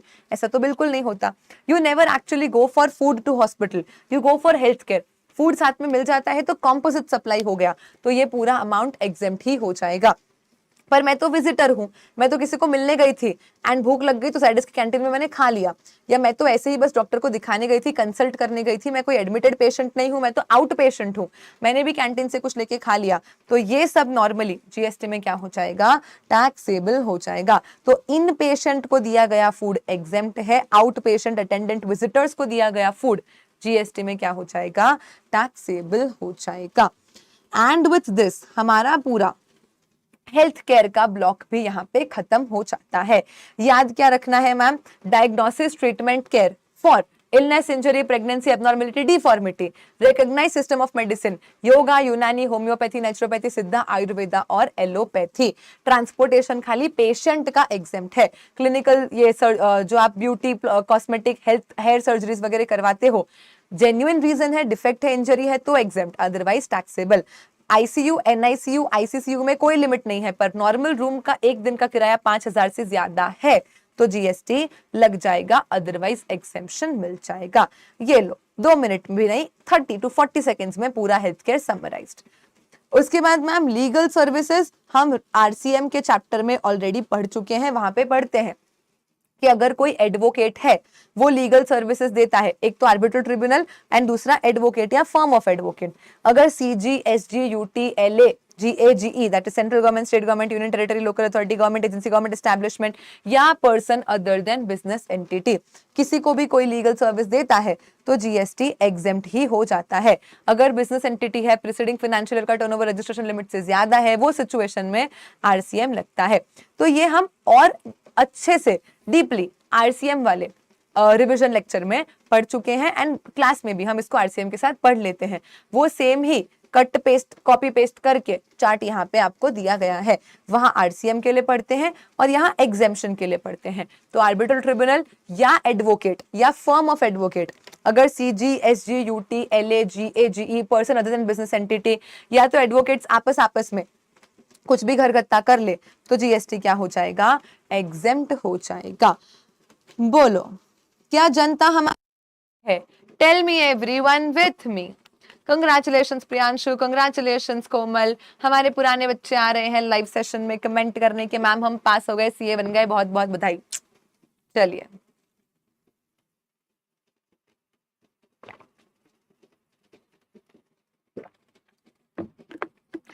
चलिए चलिए चलिए आगे बढ़े क्या? Yes ma'am, starting with the next block which is event वाला ब्लॉक। अभी फर्स्ट वाला टाइम पास है, फीफा या एशियन फुटबॉल कॉन्फेडरेशन, उसकी सब्सिडरीज, इन्होंने किसी को कोई सर्विस दिया या इन्होंने किसी से कोई सर्विस लिया, सब जीएसटी में एग्जेम्प्ट है, छोड़ो। दूसरा मैम, अगर किसी पर्सन ने बिजनेस रिलेटेड कोई एग्जीबिशन, बिजनेस रिलेटेड कोई एग्जीबिशन पूरा कंप्लीटली इंडिया के बाहर किसी को ऑर्गेनाइज करके दिया तो भी जीएसटी एग्जेम्प्ट। किसी पर्सन, किसी इवेंट मैनेजमेंट कंपनी ने मान लो एक बिजनेस एग्जीबिशन किसी पर्सन को कंप्लीटली आउटसाइड इंडिया ऑर्गेनाइज करा तो उस पे भी जीएसटी एग्जेम्प्ट हो जाएगा। ये थोड़ा सा ध्यान रखेंगे। कौन सा point ma'am? Services by an artist by way of. देखो अगर आप एक ऐसे आर्टिस्ट हो जो किसी कंपनी के एज अ ब्रांड एम्बेसडर काम कर रहे हो तो बात खत्म। Whatever amount you charge it is going to be taxable only because you are acting in capacity of a brand ambassador. लेकिन अगर आप परफॉर्मेंस के लिए पैसा ले रहे हो, किसी कंपनी का प्रमोशन नहीं कर रहे, आप ब्रांड एम्बेसडर नहीं हो, ठीक है, कंपनी ने हो सकता है स्पॉन्सर वॉन्सर किया उधर, वो सब अलग बात है, बट आप अपना परफॉर्म करने गए हो एंड यू आर परफॉर्मिंग फोक और क्लासिकल आर्ट फॉर्म। अब फोक और क्लासिकल आर्ट फॉर्म आप गा भी सकते हो, डांस भी कर सकते हो, थिएटर भी कर सकते हो, वट एवर इट इज, और एक परफॉर्मेंस का आप जो कंसिडरेशन चार्ज करते हो वो 1,50,000 या उससे कम चार्ज करते हो तो जीएसटी एग्जेम्प्ट हो जाएगा। If you charge more than 1.5 lakh तो एंटायर अमाउंट ही क्या हो जाएगा, जीएसटी में टैक्सेबल हो जाएगा। And the exemption is only for classical and folk performances. अगर मैम अरिजीत सिंह है जिसका कॉन्सर्ट है, मान लो उसने सिर्फ 1 लाख रुपए लिया, हाई ला मैम, ऐसा मान लो, मानने में क्या जाता है, तो अरिजीत सिंह ने बॉलीवुड गाने गाने के लिए मैम सिर्फ 1 लाख का कंसिडरेशन चार्ज किया, भले ही कंसिडरेशन 1.5 से कम है पर उसने परफॉर्म क्या किया मैम, बॉलीवुड, तो it is going to be fully taxable. Only folk classical art performances होते हैं एंड कंसिडरेशन भी अप टू 1.5 लाख है एंड आप एज अ ब्रांड एम्बेसडर काम नहीं कर रहे तो फिर जीएसटी क्या होता है, एग्जेम्प्ट हो जाता है। Right ma'am. उसके बाद एडमिशन की बात करें तो यहाँ पे 2 पार्ट में हमें इसको समझना है। कुछ जगह ऐसी है जहां का एंट्री टिकट कितने का भी होने दो जीएसटी एग्जेम्प्ट ही होगा, और कुछ जगह ऐसी है जहां का एंट्री टिकट अगर पर पर्सन 500 या उससे कम, less than equal to up to 500 है तो एग्जेम्पशन मिलेगा, अगर 500 से 1 रुपया भी ज्यादा है तो वो क्या हो जाएगा, टैक्सेबल हो जाएगा। Right ma'am. तो पहले हम देख लेते हैं ऐसी जगह जहां पे मान लो 100 का टिकट है, 1000 का टिकट है या 10,000 का टिकट है, जीएसटी एग्जेम्प्ट ही होने वाला है। ये सब तो वही time pass, FIFA under 17 world cup, FIFA women world cup या एशियन फुटबॉल कॉन्फेडरेशन का वर्ल्ड कप वगैरह जो भी, एशिया कप जो भी होगा, इट विल ऑल बी, उसका जो एंट्री टिकट होगा उस पर जीएसटी नहीं लगेगा। दूसरा ma'am protected monuments. Now what is protected monuments? जैसे कि Taj Mahal is an example. Under the archaeological sites and remains act या रिस्पेक्टिव स्टेट एक्ट में गवर्नमेंट कुछ मॉन्यूमेंट्स को रिकॉग्नाइज करती है कि भाई इनको हमें टूरिज्म वगैरह के लिए या for heritage purpose what ever it is preserve करके रखना है, तो प्रोटेक्टेड मॉन्यूमेंट्स की उनको दर्जा दिया जाता है। उन मॉन्यूमेंट्स को देखने जाने के लिए अगर आपको कोई टिकट लेना पड़ता है तो वो कितने का भी टिकट हो, जीएसटी क्या हो जाएगा, एग्जेम्प्ट हो जाएगा। तो प्रोटेक्टेड मॉन्यूमेंट और बाकी वो फुटबॉल मैचेस तो समझ में आती है। बाकी मैम जू, tiger reserve, wild life sanctuary, national park या म्यूजियम। अब ये तो याद रह जाता है बच्चों को एनिमल्स देखने जा रहे हैं ऐसा करके कि बीट जू, tiger reserve, wild life sanctuary या नेशनल पार्क एनिमल्स देखने जा रहे हैं तो कितने का भी जू का टिकट हो जीएसटी एग्जेम्प्ट ही होगा। म्यूजियम भी याद रखना है, मैं एक ऐसा शॉर्ट फॉर्म बताती हूँ, जिंदा एनिमल मरे हुए एनिमल, जिंदा एनिमल मरे हुए एनिमल। म्यूजियम में आप क्या देखते हो, मान लो मैम स्केलेटन्स वगैरह एटसेट्रा एटसेट्रा, सिर्फ लर्न करने के पर्पज से। यस मैम, तो म्यूजियम भी याद रखना है, ये बच्चे पता नहीं क्यों जनरली भूल जाते हैं क्योंकि ये एनिमल एनिमल वाला तो एक साथ याद रह जाता है। You think of it as जिंदा एनिमल, मरे हुए एनिमल। कुछ भी देखने जाओ, प्रोटेक्टेड मॉन्यूमेंट्स देखने जाओ, एंट्री टिकट कितने की भी होगी आपका जीएसटी उस पे एग्जेम्प्ट ही होगा। लेकिन मैम अगर हम जा रहे हैं circus, dance, theatrical performances, drama, ballet, award function, concerts, beauty pageants, musical performances, sports performances, planetarium देखने, तो 500 रुपए तक की अगर टिकट है तो जीएसटी क्या हो जाएगा मैम, एग्जेम्प्ट हो जाएगा। उससे ज्यादा की है तो जीएसटी टैक्सेबल होगा। मानो मैम अरिजीत सिंह आया है, बॉलीवुड गाने गाने वाला है, उसने 1 लाख रुपीज ही चार्ज किया गाना गाने का, बट क्योंकि वो बॉलीवुड गाने गा रहा है तो जीएसटी टैक्सेबल होगा। पर मैं कॉन्सर्ट देखने गई मैम और मैंने सिर्फ 300 रुपीज में कॉन्सर्ट की टिकट खरीद ली, तो मैम कॉन्सर्ट यहाँ पे कोई लिमिटेशन नहीं है कि आप जो भी इवेंट में जा रहे हो वो क्लासिकल फोक होना चाहिए। यहाँ तो आप कहीं पे भी, मान लो मिस वर्ल्ड, मिस इंडिया देखने जा रहे हो, ब्यूटी पैजेंट्स है, स्पोर्ट्स परफॉर्मेंसेस है, प्लैनेटेरियम है, अवार्ड फंक्शन है, आईफा हो गया या कोई भी फिल्म फेयर वाले अवार्ड फंक्शंस देखने जाते हो, सर्कस, डांस, थिएट्रिकल परफॉर्मेंसेस कुछ भी देखने जाओ, 500 तक की टिकट है ना तो जीएसटी एग्जेम्प्ट ही है। मतलब मैम मैं बॉलीवुड गाना गाते हुए देखने जाऊं चलेगा, 500 तक एग्जेम्पशन मिल जाएगा। जो गा रहा है उसने जो फीस चार्ज करी उसको एग्जेम्पशन नहीं मिलेगा। तो इवेंट और एडमिशन दोनों अलग से समझना। जो क्लासिकल और फोक का रिस्ट्रिक्शन है वो इवेंट में है, एडमिशन में नहीं है। अब मैम कुछ चीजें ऐसी है जो कहीं नहीं आई, मतलब फुल नो टैक्स में भी नहीं आई और 500 वाली लिमिट में भी नहीं आई, जैसे water park, Imagica, amusement park वगैरह हो गया, सिनेमा हॉल, मूवी थिएटर्स हो गए, यहाँ पे भी तो हम टिकट लेते हैं, तो इनका क्या होगा, कुछ नहीं होगा, एग्जेम्पशन नहीं दिया है तो फुल्ली टैक्सेबल हो जाएगा। जो चीजों का एग्जेम्पशन दिया है बस वही चीजें एग्जेम्प्ट होती है, उसके अलावा कुछ भी आ जाए एग्जाम में तो डरने का नहीं, वो टैक्सेबल ही होता है। सो जिंदा एनिमल, मरे हुए एनिमल, प्रोटेक्टेड मॉन्यूमेंट्स देखने जाओगे बिना कोई वैल्यू की लिमिट पूरा टिकट एग्जेम्प्ट होगा।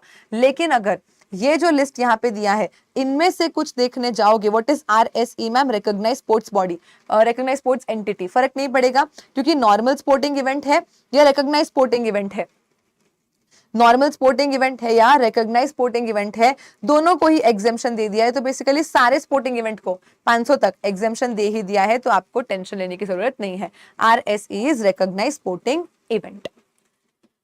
ठीक है ma'am, then moving on to the government services वाला ब्लॉक। थोड़ा सा लिंकेज आरसीएम के साथ है। आरसीएम रिवर्स चार्ज मैकेनिज्म में हम पढ़ते थे कि अगर गवर्नमेंट ने किसी भी बिजनेस एंटिटी को कोई भी सर्विसेज दिया तो आरसीएम लगता है, एक्सेप्ट फॉर, वहां पे मैं बोलती हूँ मेरे पति को छोड़ दो, मेरा पति तो मेरा पति है, आप सब उसको क्या करो, छोड़ दो। तो फिर मैम छोड़ के हम पकड़ेंगे कहाँ, एग्जेम्पशन चैप्टर में, ये आरसीएम में बताया था ना। So welcome to exemption chapter, जहां पे हम क्या कर रहे हैं, हमारे पति को वापस, हमारे मतलब अपने अपने पति को वापस से पकड़ रहे हैं। सो मैम गवर्नमेंट जब भी किसी बिजनेस एंटिटी को कोई सर्विस देता है तो आरसीएम लग जाता है माई पति को छोड़ के। तो अब माई पति के साथ क्या होता है वो हमें यहाँ पे समझना है। माई में मैम सबसे पहले आ जाता है services by ministry of railways. तो इंडियन रेलवेज किसी को कोई भी सर्विस दे सब जीएसटी में फॉरवर्ड चार्ज मैकेनिज्म में टैक्सेबल है, लेकिन कुछ सर्विसेज है जिनको एग्जेम्पशन दिया गया है, जिसमें से इंपॉर्टेंट वाली एक दो बता देती हूँ। एक तो मैम अगर आपस में मतलब मिनिस्ट्री के एक जोन डिवीजन ने दूसरे जोन डिवीजन को ही सर्विस दिया तो एग्जेम्प्ट हो जाएगा। एंड दूसरा मैम ये जो प्लेटफॉर्म टिकट होती है 10-10 रुपए की प्लेटफॉर्म टिकट हो गई, लगेज रखने के लिए क्लोक रूम की सर्विसेज लेते हैं, बैठने के लिए वेटिंग रूम वगैरह का हम पेमेंट करते हैं, ऐसा कुछ भी है, या बहुत लंबा रेलवे स्टेशन होता है तो वहां पे बैटरी ऑपरेटेड कार्स वगैरह चलती है, तो इसके लिए जो अमाउंट चार्ज करा जाता है वो एग्जेम्प्ट होता है। बाकी मिनिस्ट्री ऑफ रेलवेज अगर किसी से कोई भी अमाउंट चार्ज करती है for any services that they give, तो it is taxable and that too under forward charge mechanism. Right ma'am, ये स्पेशल पर्पस व्हीकल के रिलेशन में है कि services by SPV to railway ministry for use of infrastructure. अभी ये ना contract होते हैं स्पेशल पर्पस व्हीकल्स और रेलवेज के बीच में, तो इनके रिलेशन में जो सर्विसेज होती है उनको भी जीएसटी में क्या करा गया है, एग्जेम्प्ट करा गया है। पुराना अमेंडमेंट हो गया, आप चाहो तो May 25 के अमेंडमेंट वीडियो से और डिटेल में समझ सकते हो, बट इतना ज्यादा रेलिवेंट नहीं लग रहा मुझे। ठीक है मैम, तो माई पति, माई हो गया। नाउ पति में हम बात करेंगे पी की। पी बोलता है डिपार्टमेंट ऑफ पोस्ट। अब पोस्ट में अगर आप सिर्फ normal post card, inland letters, book post या ऐसी छोटी मोटी ऑर्डिनरी पोस्ट जिनका वजन 10 ग्राम से भी कम है, तो मैम पोस्टल डिपार्टमेंट बेसिकली बना ही चिट्ठियां इधर से उधर भेजने के लिए था, तो उस पर तो टैक्स नहीं ही लगना चाहिए। राइट मैम, तो एनवलप का वेट सिर्फ और सिर्फ 10 ग्राम से भी कम है, मतलब 10 ग्राम एग्जैक्ट होगा तो भी टैक्सेबल, 10 ग्राम से कम ही वेट है, book, post card, inland letters, ordinary post वगैरह है, तो जीएसटी एग्जेम्प्ट हो जाएगा। बाकी पोस्टल डिपार्टमेंट आज बहुत सारी दूसरी सर्विसेज देता है ma'am, speed post, life insurance, express parcels, agencies वगैरह वगैरह, वो सब कंप्लीटली फॉरवर्ड चार्ज मैकेनिज्म में टैक्सेबल होती है। क्यों मैम, समझो ना, आज मैम जैसे कि डीटीडीसी है या ब्लू डार्ट है, डिलीवरी है, ये लोग सब तो प्राइवेट कुरियर कंपनीज है एंड बिल्कुल स्पीड पोस्ट जैसा या एक्सप्रेस पार्सल जैसा ही काम करती है। अब इन पे तो गवर्नमेंट जीएसटी लगा रही है और अपने आप को एग्जेम्प्ट कर लेगी तो खुद सस्ती हो जाएगी ना, तो ये तो गलत हो गया मैम, बिकॉज प्राइवेट मार्केट भी है यहाँ पे, इसलिए एक सिमिलर ट्रीटमेंट रहे, इसलिए गवर्नमेंट ने बोला कि देखो भाई जो very intention of postal department था उसको तो हम एग्जेम्प्ट ही रखेंगे, बट बाकी जो over time extra services department of post ने देनी चालू कर दी है उनमें हम सब में ही क्या कर देंगे, फॉरवर्ड चार्ज मैकेनिज्म लगा देंगे। Right ma'am, then again same logic लगाना ट्रांसपोर्टेशन। अब जैसे गवर्नमेंट गुड्स ट्रांसपोर्टेशन का गुड्स और पैसेंजर्स का ट्रांसपोर्टेशन करती है, नॉर्मल लोग भी करते हैं, या एयरक्राफ्ट वेसल के रिलेशन में कोई सर्विसेज होती है, तो कंपटीशन एंड प्राइवेटाइजेशन के चलते यहाँ पे फॉरवर्ड चार्ज मैकेनिज्म लगा दिया है। अगर गवर्नमेंट इमूवेबल प्रॉपर्टी रेंट पे देती है रजिस्टर्ड पर्सन को तो लगता है आरसीएम, अनरजिस्टर्ड पर्सन को देती है तो लगता है FCM। लेकिन अगर rent per annum, I repeat rent per annum बहुत कम है मैम, अगर रेंट पर एनम 5000 रुपीज तक है तो एग्जेम्पशन मिलेगा, 5000 से ज्यादा पर एनम रेंट है तो फिर आरपी के लिए RCM और यूआरपी के लिए FCM लग जाता है। So government giving immovable property on rent up to 5000 per annum, it is exempt. More than 5000 if it is, तो registered person के लिए RCM और unregistered person के लिए forward charge mechanism में taxable हो जाता है। तो मैम माई पति का क्या ट्रीटमेंट समझा हमने, तो माई बोलता है कि मिनिस्ट्री ऑफ रेलवेज FCM ही है, ये कुछ चीजें platform ticket, cloak room, waiting room या इंटर डिविजन सर्विसेज वगैरह एग्जेम्प्ट है। सिमिलरली पोस्ट में भी मैम सब कुछ FCM में ही टैक्सेबल है, बस वो 10 ग्राम से कम वाले एनवेलप एग्जेम्प्ट है। Aircraft vessel transportation services FCM में टैक्सेबल है, और रेंटिंग 5000 तक एग्जेम्प्ट है, 5000 से ज्यादा है तो आरपी के लिए RCM और यूआरपी के लिए फॉरवर्ड चार्ज मैकेनिज्म लग जाता है।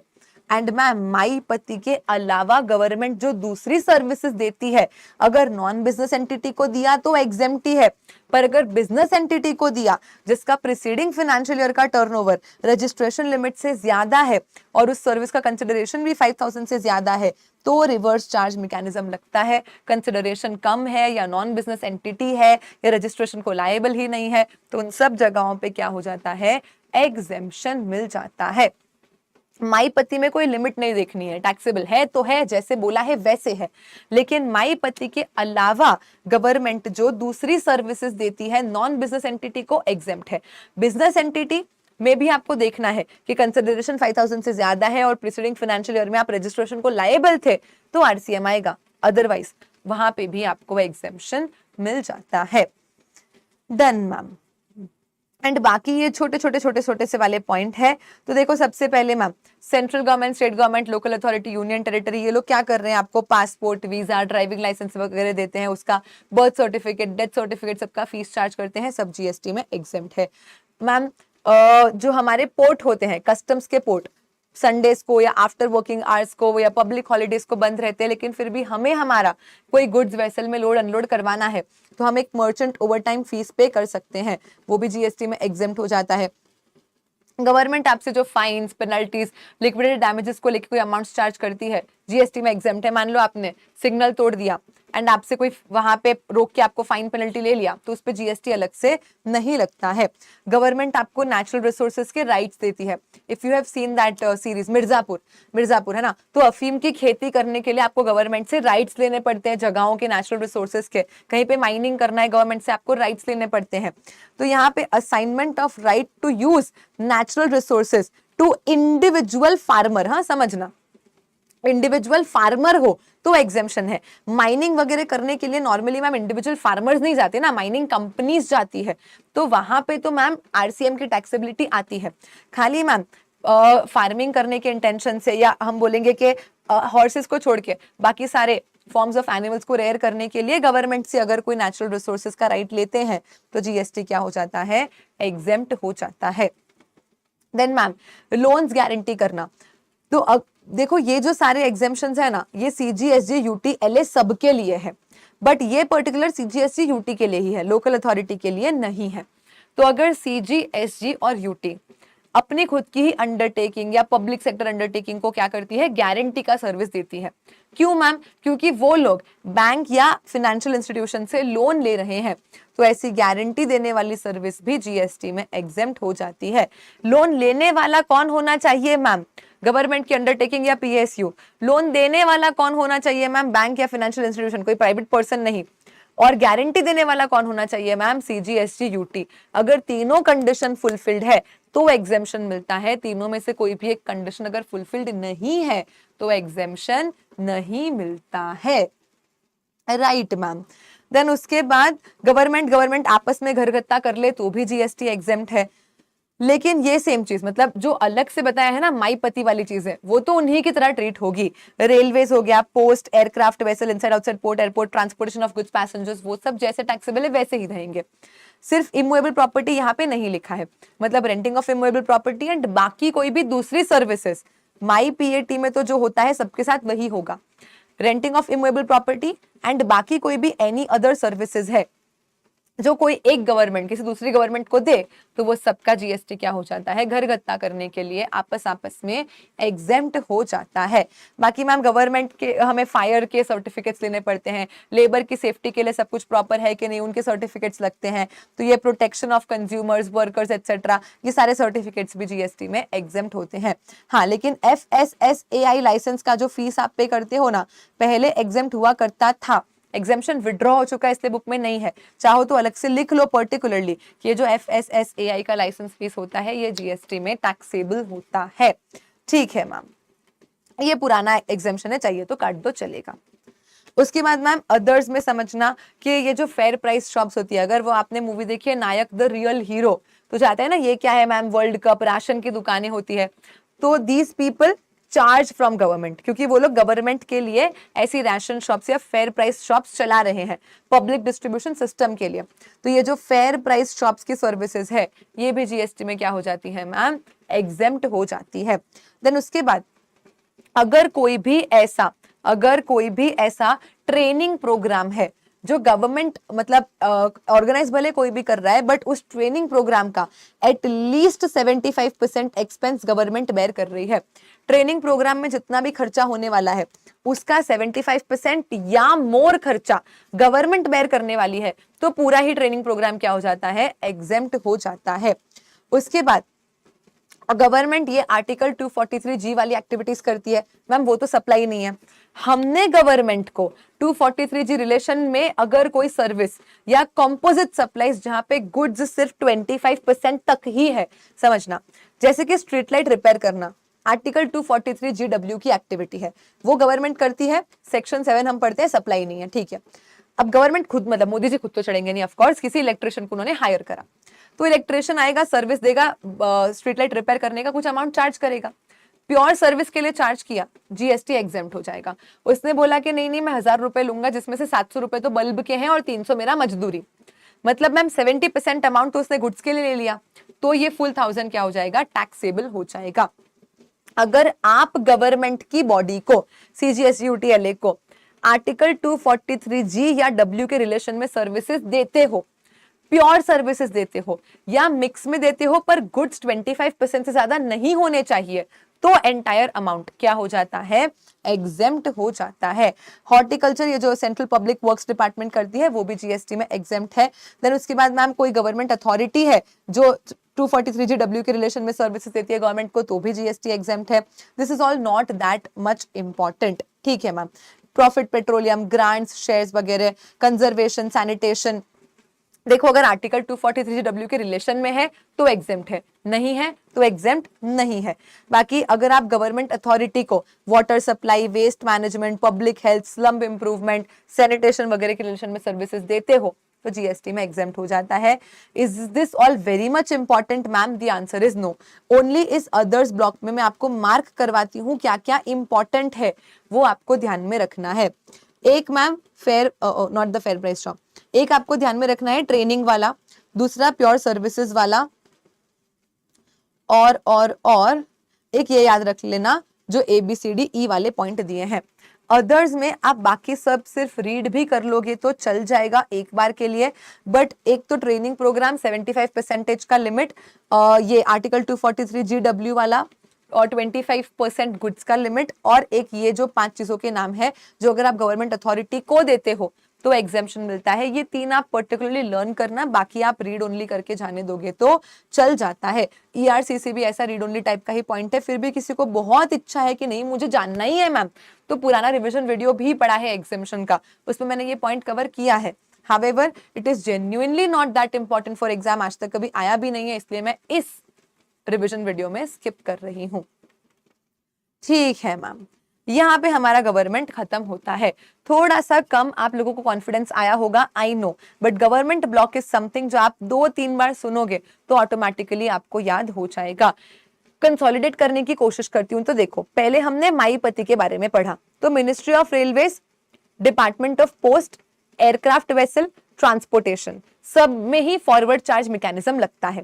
सिर्फ रेलवे में अपन ने देखा कि क्लोक रूम, वेटिंग रूम या battery operated car, platform ticket, वो रेलवे वाले आपस में कर रहे हैं, स्पेशल पर्पस व्हीकल के साथ कुछ है तो एग्जेम्प्ट है। सेम पोस्ट में भी नॉर्मली फॉरवर्ड चार्ज है, पर 10 ग्राम से कम का एनवेलप है, इनलैंड पोस्ट है, बुक पोस्ट वगैरह है, पोस्ट कार्ड्स है तो एग्जेम्प्ट है। और then ma'am I, immovable property जो रेंट पे दिया 5000 तक है तो एग्जेम्प्ट है, उससे ज्यादा है तो आरपी के लिए RCM और यूआरपी के लिए फॉरवर्ड चार्ज मैकेनिज्म लग जाता है। और माईपति के अलावा कोई दूसरा सर्विस अगर गवर्नमेंट दे रहा है नॉन बिजनेस एंटिटी को तो एग्जेम्प्ट है। बिजनेस एंटिटी को दिया जिसका प्रीसीडिंग फाइनेंशियल का टर्नओवर रजिस्ट्रेशन लिमिट से ज्यादा है और कंसिडरेशन भी 5000 से ज्यादा है तो RCM लगता है, वरना सब कुछ क्या हो जाता है, एग्जेम्प्ट हो जाता है। Perfect ma'am. देन उसके बाद horticulture, central public work department, ये वो छोटे मोटे एक्स्ट्रा एग्जेम्पशंस है जो आप रीड ओनली करके भी जाने दोगे तो चलेगा। Merchant overtime fees exempt, birth certificate, death certificate, driving licence etcetera, everything is exempt.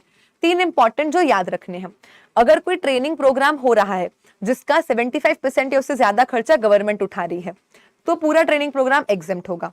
Article 243G के GW के रिलेशन में आपने CGST को क्या करा मैम, सर्विस दिया, एग्जेम्प्ट है। कॉम्पोजिट दिया तो गुड्स 25% से ज्यादा नहीं होने चाहिए तो एग्जेम्पशन मिलेगा, गुड्स 25% से ज्यादा है तो टैक्सेबल हो जाएगा। एंड देन मैम ये जो 5 चीजें हैं जो आप क्या करते हो, गवर्नमेंट अथॉरिटी को देते हो with respect to water supply, solid waste management, public health, sanitation, conservancy, slum improvement, upgradation, तो ये जीएसटी में क्या हो जाएगा, एग्जेम्प्ट हो जाएगा। इतना भी मुश्किल नहीं है, अगर कंसोलिडेट करो तो 2 से 5 मिनट में पूरा रिवाइज कर पाओगे। ये स्पीड आपकी होनी चाहिए एग्जाम के 1 दिन पहले। ठीक है मैम। अब अगर हम बात करते हैं ट्रांसपोर्टेशन की तो 2 चीजें हैं, पैसेंजर्स को भी ट्रांसपोर्ट किया जाता है और गुड्स को भी ट्रांसपोर्ट किया जाता है। अब ट्रांसपोर्टेशन कौन कौन से मोड्स से हो सकते हैं, अगर मैं सोचूं तो मैम मैं हवा से जा सकती हूँ, मैं पानी से जा सकती हूँ, मैं रोड से जा सकती हूँ, मैं रेल से जा सकती हूँ, यही पॉसिबल मीडियम्स है। तो 1 बाय 1 करके हम सबके बारे में एग्जेम्पशन देख लेंगे। उसके पहले मेरे को बोलो यहां तक सब कुछ क्लियर है, जोश हाई है, 1 घंटा हो चुका है, आप मेरे साथ हो क्या?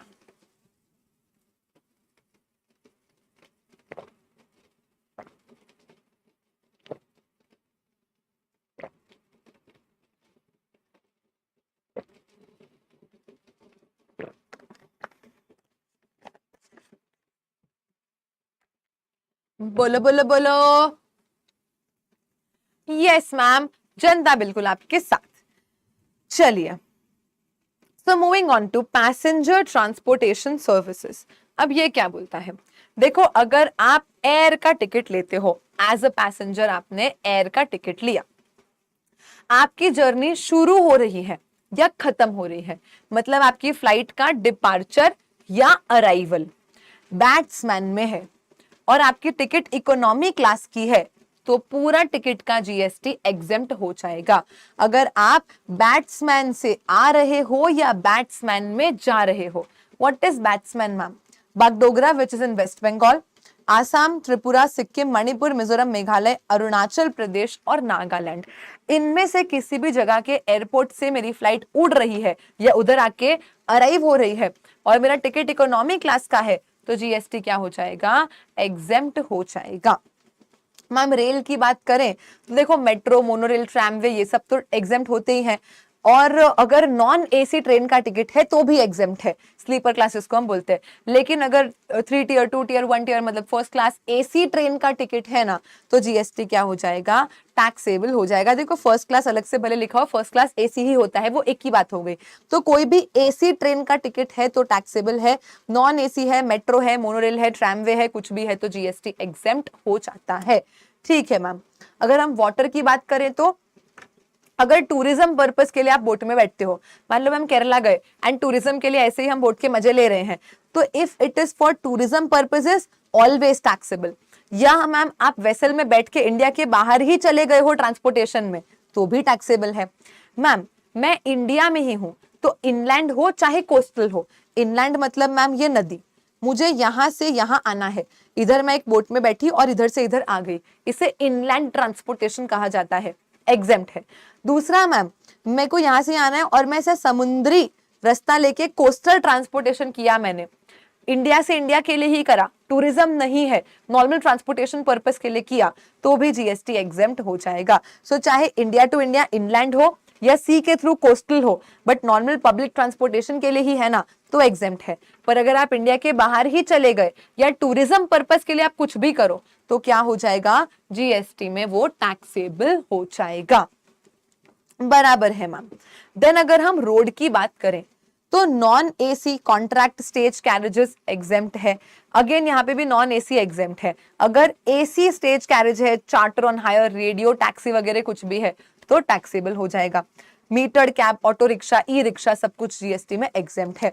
लेकिन समझना, आप रोड पे खड़े हो, आपने अरे भैया रुकना करके रिक्शा रोका, आप बैठ गए, आपने पैसा दिया, जीएसटी एग्जेम्प्ट हो जाएगा। वही आपने खड़े खड़े ओला या उबर से रिक्शा बुक करा, तो जीएसटी क्या होगा मैम? टैक्सेबल होगा। क्यों? क्योंकि ma'am transportation, accommodation, housekeeping, restaurant, ये 4 सर्विसेज सेक्शन 9(5) में फॉल होती है और गवर्नमेंट ने ई कॉमर्स ऑपरेटर को बोल दिया है कि भाई तेरे को जीएसटी कलेक्ट करके गवर्नमेंट को पे करना है। तो ये जो नॉन एसी कैरेजेस है या मीटर्ड कैब्स, ई रिक्शास, ऑटो रिक्शास है, ये हम खुद रोक के बैठ जाएं तो एग्जेम्प्ट है। बट अगर किसी ई कॉमर्स प्लेटफॉर्म के थ्रू बुक करते हैं ना, तो टैक्सेबल हो जाता है। क्यों मैम? क्योंकि सेक्शन 9(5) अप्लाई होता है और उन्हें टैक्स कलेक्ट करके गवर्नमेंट को हमसे भरना पड़ता है। बाकी tourism purpose, tour purpose, AC carriages वगैरह तो टैक्सेबल होती ही है। ठीक है मैम, समझ गए।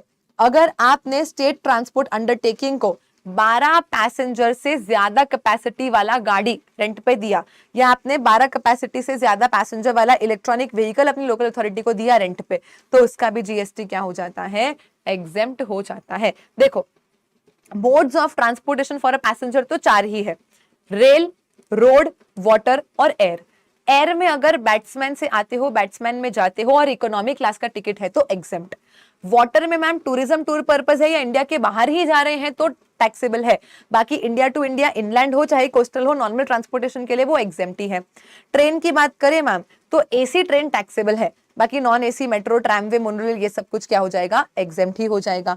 और उसके बाद अगर रोड की बात करें तो मैम रिक्शा विक्शा कैब वैब नॉन एसी है और खुद रोक के बैठ गए तो एग्जेम्प्ट है।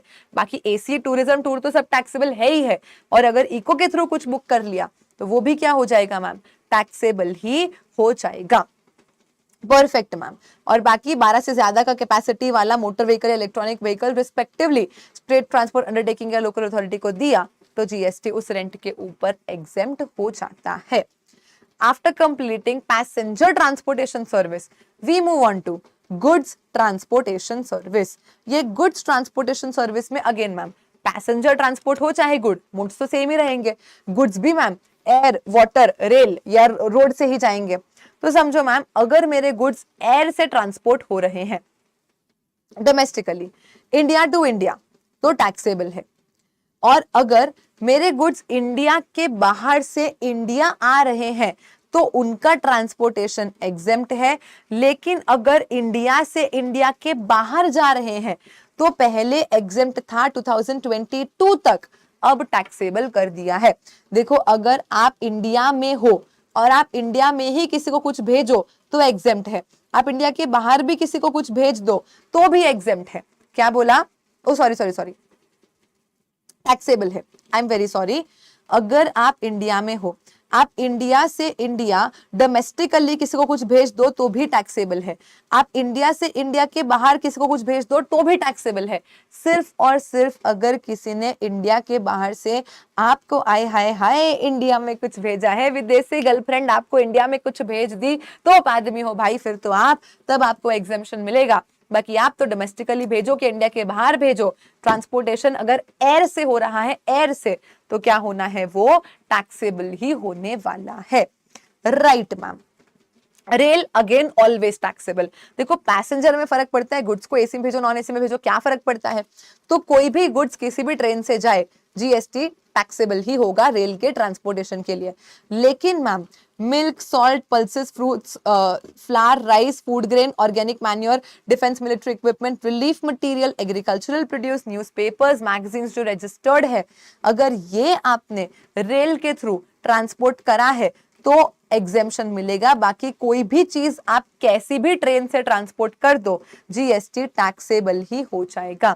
वाटर में भी मैम इनलैंड वाटरवेज तो ऑलवेज एग्जेम्प्ट है, पर अगर कोस्टल वाटरवेज है वही मतलब ऐसे सी के थ्रू अगर गुड्स का ट्रांसपोर्टेशन कर रहे हो तो सेम रेल वाला प्रोविजन लग जाएगा, मतलब हमेशा टैक्सेबल। लेकिन इन गुड्स का ट्रांसपोर्टेशन किया तो एग्जेम्प्ट। देखो ये गुड्स अगर आप रेल से ट्रांसपोर्ट करो, वाटर से ट्रांसपोर्ट करो या आगे आएगा कि रोड से ट्रांसपोर्ट करो, हर सिचुएशन में आपको एग्जेम्पशन मिलता है।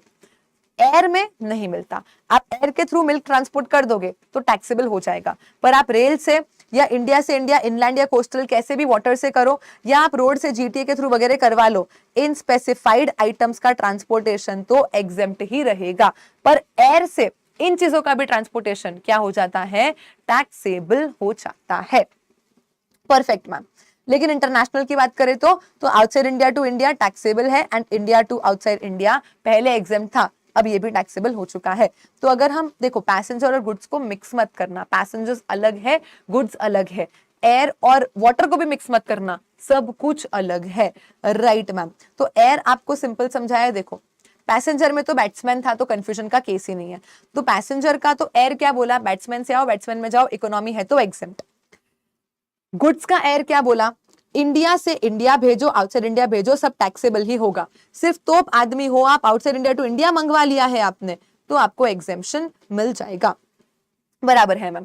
पैसेंजर का वाटर क्या बोला, पैसेंजर का वाटर बोला इनलैंड है चाहे कोस्टल है एग्जेम्प्ट ही है, अगर टूरिज्म है या आउटसाइड इंडिया जा रहे हो तो टैक्सेबल हो जाएगा। और वाटर का गुड्स क्या बोला मैम, तो अगेन इनलैंड तो एग्जेम्प्ट ही है और इंडिया के अंदर सब कुछ टैक्सेबल है, just like rail, just like rail with these items का एक्सेप्शन सब टैक्सेबल है।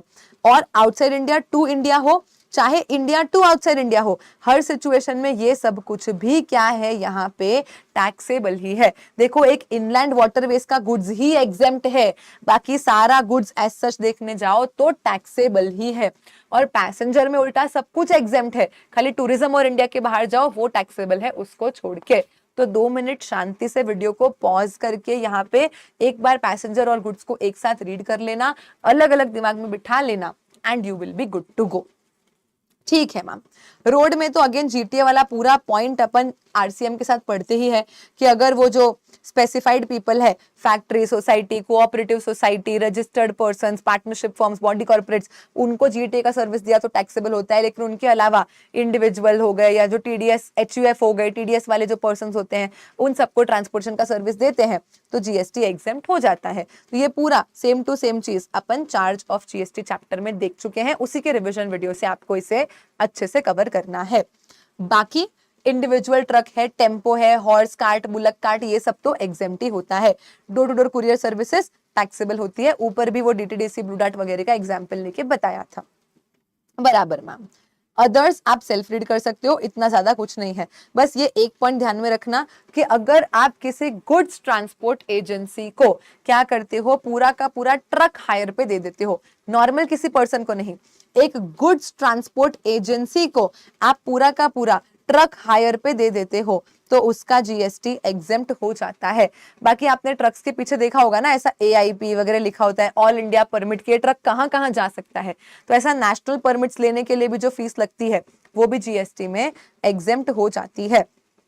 सैटेलाइट लॉन्च सर्विसेज एग्जेम्प्ट है, नेपाल भूटान से ट्रांजिट कार्गोज आते हैं जाते हैं तो ये सब भी जीएसटी में क्या है, एग्जेम्प्ट ही हो जाता है। Right ma'am. Then talking about insurance, अब इंश्योरेंस में भी कुछ नहीं, टाइम पास 3 चीजें याद रखनी है जो आपको बता देती हूँ। एक तो बहुत सारे इंश्योरेंसेस के नाम दिए हैं, बस एक बार पढ़ लेने का।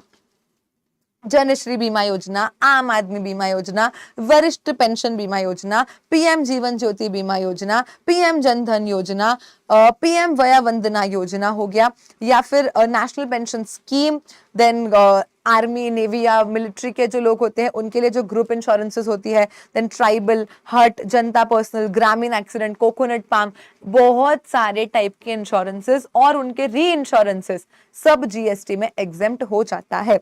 तो मैम याद क्या रखनी है, 3 या 4 चीजें। पॉइंट नंबर 1 जो आपको याद रखना है, सबसे पहले अगर माइक्रो लाइफ इंश्योरेंस प्रोडक्ट आता है तो वहां पे एक 2 लाख रुपए का लिमिट आपको याद रखना है। देखो माइक्रो मतलब छोटा, तो ऐसा माइक्रो लाइफ इंश्योरेंस प्रोडक्ट है जिसका कवर अमाउंट सिर्फ और सिर्फ 2 लाख रुपीज या उससे कम है, मैक्सिमम 2 लाख का कवर है, तो ऐसा micro life insurance product exempt होगा। अगर ज्यादा अमाउंट दे देते हैं क्वेश्चन में तो टैक्सेबल कर देना, एक ये याद रखना। दूसरा क्या याद रखोगे मैम, ऐसी कोई भी इंश्योरेंस पॉलिसी है जिसका टोटल प्रीमियम, पूरा का पूरा प्रीमियम गवर्नमेंट पे कर रही है तो उसका भी जीएसटी क्या हो जाएगा, एग्जेम्प्ट हो जाएगा। तीसरी चीज मैम, ये सारे इंश्योरेंसेस के री इंश्योरेंसेस भी एग्जेम्प्ट ही है। यहाँ पे एक अमेंडमेंट ऐड हुआ है, इतने सारे इंश्योरेंसेस के नाम थे, एक और ऐड हो गया है, बस insurance by motor vehicle accident fund against contribution made by insurers out of premiums collected for the third party insurance of motor vehicles. तो ये एक नए टाइप का इंश्योरेंस और यहाँ पे ऐड हो गया है with respect to the third party. मतलब कभी आपसे गाड़ी ठुक जाती है ना तो सामने वाले को लग जाती है तो उसको पैसा देना पड़ता है, तो वैसे एक्सीडेंट थर्ड पार्टी को इंश्योर करने के लिए ये जो एक्सीडेंट फंड वाली पॉलिसीज होती है इनको भी यहाँ एग्जेम्पशन में डाल दिया है। ठीक है मैम, एक नया पॉइंट है तो ध्यान में रख सकते हो। एंड जहां जहां पे री इंश्योरेंस लिखा है वहां वहां रेट्रोसेशन भी आ जाएगा। मैम ये कौन सी अंग्रेजी बोल रहे हो, देखो इंश्योरेंस कंपनी आपको इंश्योरेंस बेचती है, वो इंश्योरेंस होता है, वो खुद डर जाती है, उनकी फट जाती है तो वो आगे एक और इंश्योरेंस कंपनी से इंश्योरेंस लेती है, उसको री इंश्योरेंस बोलते हैं। अब मैम री इंश्योरर की भी फट जाए, वो किसी और से इंश्योरेंस ले ले, उसको क्या बोलते हैं, रेट्रोसेशन बोलते हैं। हाइला ऐसा तो क्या है भाई, ऐसा तो क्या रिस्की चीज है, मैंने इंश्योरेंस लिया that is insurance, insurance company ने इंश्योरेंस लिया दैट इज री इंश्योरेंस, री इंश्योरेंस कंपनी भी इंश्योरेंसेस लेती है तो उसे रेट्रोसेशन कहा जाता है। तो अगर कोई इंश्योरेंस एग्जेम्प्ट है तो उसका री इंश्योरेंस एग्जेम्प्ट है तो उसका रेट्रोसेशन भी जीएसटी में एग्जेम्प्ट है। बोलो क्या क्या याद रखोगे मैम, माइक्रो लाइफ प्रोडक्ट का 2 लाख का कवर, दूसरा, ये थर्ड पार्टी वाला एक्सीडेंट वाला याद रखना क्योंकि नया ऐड हुआ है। तीसरा, अगर कोई भी इंश्योरेंस पॉलिसी है जिसका टोटल प्रीमियम गवर्नमेंट पे कर रही है तो भी जीएसटी एग्जेम्प्ट। और चौथा मैम, जहां जहां री इंश्योरेंस है वहां वहां रेट्रोसेशन भी इंक्लूड हो जाता है। बोलो, क्या सब मेरे साथ है? सबको समझ आ रहा है, मजा आ रहा है और याद हो रहा है क्या? बस मैम चलते चलते चलते हम ऑलमोस्ट टुवर्ड्स द एंड ही पहुंच चुके हैं। जल्दी से बता दो, yes ma'am we are with you. बोलो ना बोलो, जल्दी से बोलो। दिल दिल आगा बम बम।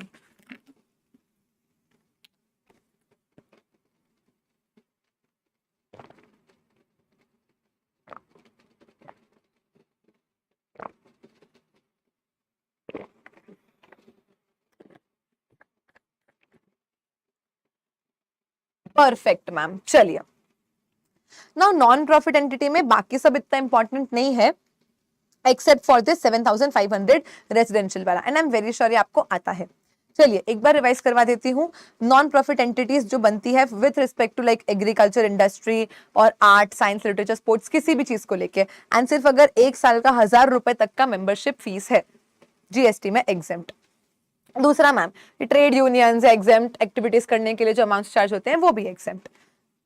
अगर मैम एक हाउसिंग सोसाइटी है जिसको हम बोलते हैं रेजिडेंशियल वेलफेयर एसोसिएशंस, ये जो हाउसिंग सोसाइटीज है, रेजिडेंशियल वेलफेयर एसोसिएशंस है, इनका मैम जो मेंटेनेंस भरना पड़ता है ना, अगर आप भी कोई फ्लैट में सोसाइटी में रहते हो तो एवरी मंथ मेंटेनेंस भरते होगे, तो मैम अगर हमारा 1 महीने का एक घर का मेंटेनेंस 7500 तक है तो जीएसटी एग्जेम्प्ट हो जाएगा। अगर इससे ज्यादा है तो एंटायर अमाउंट क्या हो जाएगा? टैक्सेबल हो जाएगा। तो हम बोलेंगे अप टू 7500 पर मंथ पर मेंबर ये जो मेंटेनेंस दिया जाता है। क्यों देते हैं मैम? ताकि सोसाइटी का बाकी खर्चा हो सके। सोसाइटी को थर्ड पर्सन से बहुत सारे गुड सर्विसेज लेने होते हैं जिसके लिए सोसाइटी लोगों से पैसा कलेक्ट करती है। तो अगर आपका मेंटेनेंस 7500 तक है पर महीने तो उस मेंटेनेंस का जीएसटी एग्जेम्प्ट है, अदरवाइज जीएसटी टैक्सेबल होगा। अमाउंट अगर एक्सीड हुई तो एंटायर अमाउंट टैक्सेबल होगा। जितने फ्लैट उतना लिमिट। मान लो आपने 2 घर मिक्स करके एक घर बना लिया तो आपका लिमिट 7500 मल्टीप्लाई बाय 2 हो जाएगा। दिस इज पर flat in the residential welfare association. ठीक है मैम। कंस्ट्रक्शन की अगर हम बात करें, not again very very important, 1-2 छोटी चीजें हैं जो ध्यान में रखना। तो मैम सबसे पहले ये लेबर कॉन्ट्रैक्ट वाला बस एक याद रख लेना कि अगर हम खुद रेसिडेंशियल प्रॉपर्टी बनाने के लिए प्योर लेबर कॉन्ट्रैक्ट लेते हैं तो सिर्फ ओरिजिनल वर्क्स का हमें एग्जेम्पशन मिलता है। मतलब मान लो कि मैं एक बंगला बनवा रही हूं तो ओरिजिनल कंस्ट्रक्शन, इरेक्शनिंग, कमीशनिंग का मुझे एग्जेम्पशन मिलेगा। छोटा मोटा रेनोवेशन, ऑल्टरेशन, रिपेयर का मिलेगा क्या? नहीं मिलेगा for pure labour contracts. However ma'am government अगर क्या करती है, ये जो प्रधानमंत्री आवास योजना है, हाउसिंग फॉर ऑल स्कीम है, उसमें गवर्नमेंट अगर ओरिजिनल वर्क करवाए, बोले तो इंस्टॉलेशन, कमीशनिंग, इरेक्शन वगैरह, तो जीएसटी एग्जेम्प्ट है। पर ये लोग अगर renovation, alteration, repairs, fitting out, maintenance करवा ले तो भी जीएसटी एग्जेम्प्ट है। So you understand that pure labour contract 2 point दिखेगा। मैम फर्क क्या है? गवर्नमेंट लुच्ची ने खुद के लिए तो ओरिजिनल वर्क और रिपेयर वर्क दोनों का एग्जेम्पशन रख लिया। हमें क्या बोला कि भाई तुम अगर ऐसे रेजिडेंशियल यूनिट्स बनवाते हो ना, कमर्शियल का कोई एग्जेम्पशन नहीं है, रेजिडेंशियल, तुम अगर सिंगल रेजिडेंशियल यूनिट बनवाते हो तो ओरिजिनल वर्क के लिए तुम्हें एग्जेम्पशन देंगे, रिपेयरिंग के लिए नहीं देंगे। पर हम खुद अगर ये housing for all scheme, Awas Yojana वगैरह में घर बनवाते हैं तो ओरिजिनल वर्क का तो हम एग्जेम्पशन लेंगे ही लेंगे, उसके अलावा हम रेनोवेशन, ऑल्टरेशन, मेंटेनेंस, रिपेयर का भी एग्जेम्पशन क्लेम कर लेंगे। ठीक है मैम, समझ गए। बाकी आप सेल्फ रीड कर लोगे 1-2 पॉइंट, नॉट वेरी इंपॉर्टेंट। अब हम फाइनली आ चुके हैं अदर्स वाले पॉइंट में। अदर्स में कुछ कुछ पॉइंट्स है जो आपको याद करने हैं, बाकी आप एक बार खाली रीड करके भी छोड़ दोगे तो आराम से आपका काम चल जाएगा। वो कुछ कुछ पॉइंट्स जो आपको याद करने हैं वो मैं अभी आपको अदर्स में करवा रही हूं। ठीक है मैम। सबसे पहले अगर आप अपना business as it is, as a going concern किसी को ट्रांसफर करते हो तो ये एक्टिविटी जीएसटी में एग्जेम्प्ट है। जो जो मार्क करवाऊं वो टिक करते जाना बुक में, वो आपको पढ़ के जाना है एग्जाम में। बाकी सब भी पढ़ना है, आ तो कुछ भी सकता है बट चांसेस इसके ज्यादा है। बाकी सब रीड ओनली करो एंड इनको लर्न करो। ठीक है मैम। दूसरा मैम, अगर हमने किसी को लोन डिपॉजिट एडवांसेस दिए हैं तो उस पे जो भी इंटरेस्ट डिस्काउंट इनकम होती है वो जीएसटी में एग्जेम्प्ट होती है। लेकिन मैम क्रेडिट कार्ड का इंटरेस्ट वेरी पर्टिकुलरली जीएसटी में क्या होता है, टैक्सेबल होता है। क्रेडिट कार्ड का इंटरेस्ट जीएसटी में टैक्सेबल होता है, उसको छोड़ के बाकी आपने नॉर्मली किसी को लोन डिपॉजिट एडवांसेस वगैरह कुछ भी दिया है या कन्वर्जन होते हैं, उस पे आपकी जो इंटरेस्ट डिस्काउंट इनकम हो रही है that is all exempt under GST. ठीक है मैम। देन पॉइंट नंबर 5 बोलता है पहले सिर्फ इलेक्ट्रिसिटी का ट्रांसमिशन और डिस्ट्रीब्यूशन ही एग्जेम्प्ट हुआ करता था, बट मई 2025 में अमेंडमेंट आया था, मई 2025 एग्जाम के लिए अमेंडमेंट आया था कि सिर्फ ट्रांसमिशन डिस्ट्रीब्यूशन नहीं, एक इलेक्ट्रिसिटी यूटिलिटी कंपनी जो भी काम करे, मान लो आपका मीटर शिफ्ट करना, टेस्ट करना, डुप्लीकेट बिल देना, लाइंस कनेक्ट करना, वॉट एवर इट इज, हम तो सारी ही सर्विस एग्जेम्प्ट कर देंगे। मई की एग्जाम में नहीं आया था तो शायद अब आ जाए। तो ट्रांसमिशन डिस्ट्रीब्यूशन तो शुरू से एग्जाम था ही था, बाकी जो इंसिडेंटल इलेक्ट्रिसिटी ट्रांसफर या डिस्ट्रीब्यूशन यूटिलिटी की जो इंसिडेंटल सर्विसेज है ना, वो सब भी, जैसे डुप्लीकेट बिल देना, कैपेसिटी बढ़ाना, मीटर्स को शिफ्ट करना, सर्विस लाइंस को शिफ्ट करना एक्सेट्रा, सब कुछ ही क्या कर दिया है, एग्जेम्प्ट कर दिया है। ठीक है ma'am.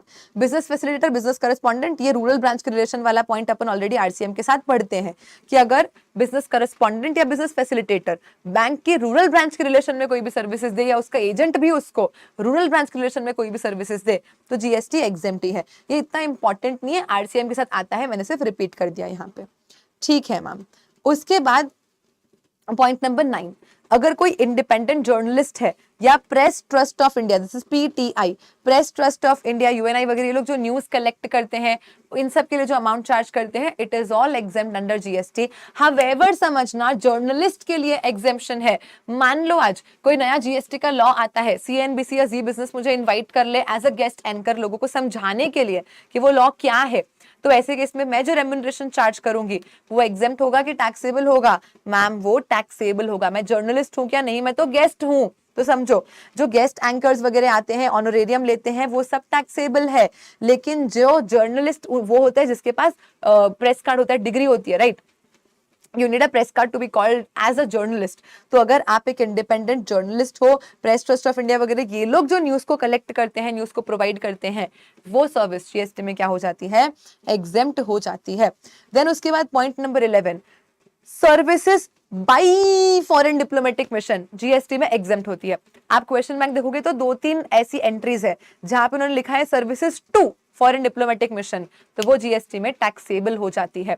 Services to foreign diplomatic mission GST में टैक्सेबल हो जाती है, लेकिन services by foreign diplomatic mission, services by foreign diplomatic mission GST में क्या होती है, एग्जेम्प्ट होती है। Right ma'am.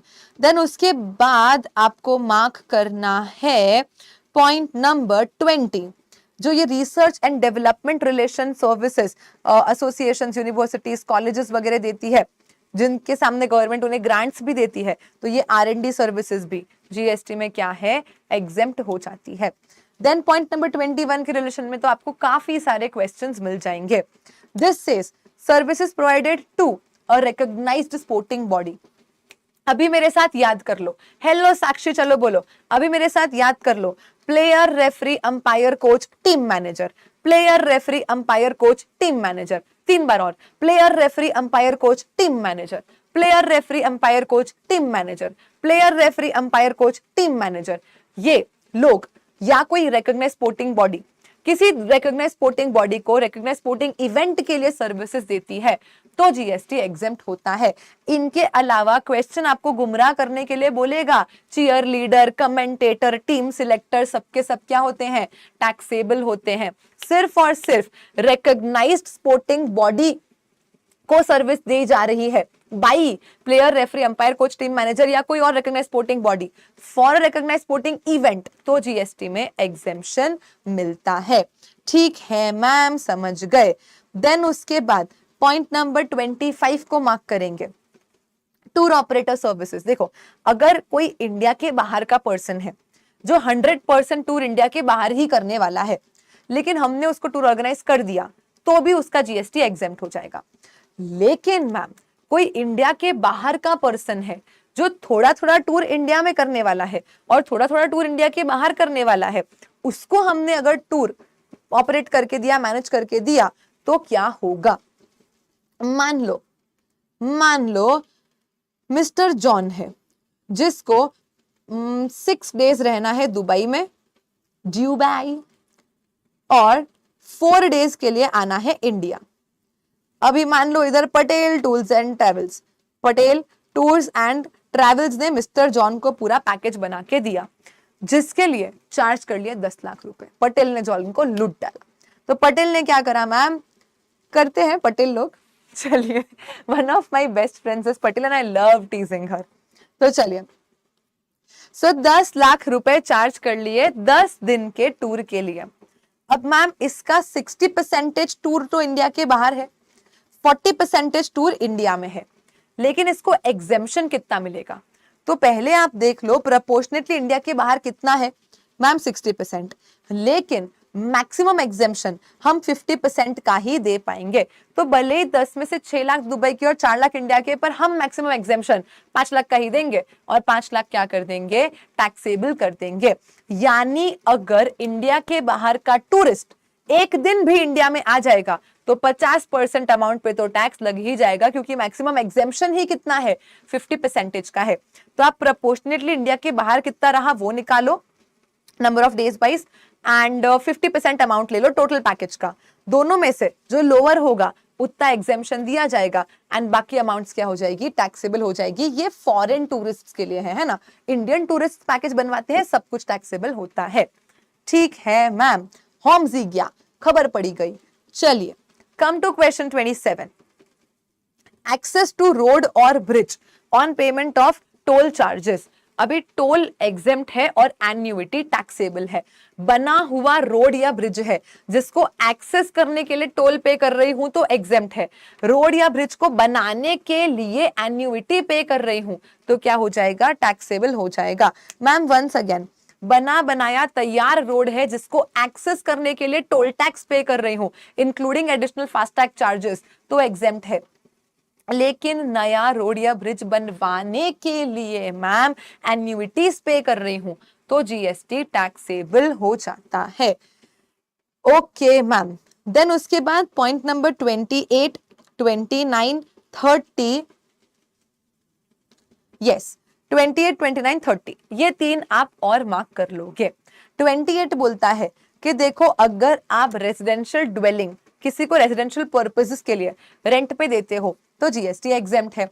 और लेकिन हमने देखा था ना आरसीएम चैप्टर में कि मान लो कोई पार्टनरशिप फर्म है जो अपने एम्प्लॉय के लिए घर रेंट पे ले रहा है, या फिर कोई कंपनी है जो अपने डायरेक्टर के लिए घर रेंट पे ले रहा है, ऐसा कुछ भी है, तो भले ही प्रॉपर्टी रेजिडेंशियल है, पर्पस भी रेजिडेंशियल है, but it is somewhere connected to business, इसलिए जीएसटी लगेगा, वो भी आरसीएम में लगेगा।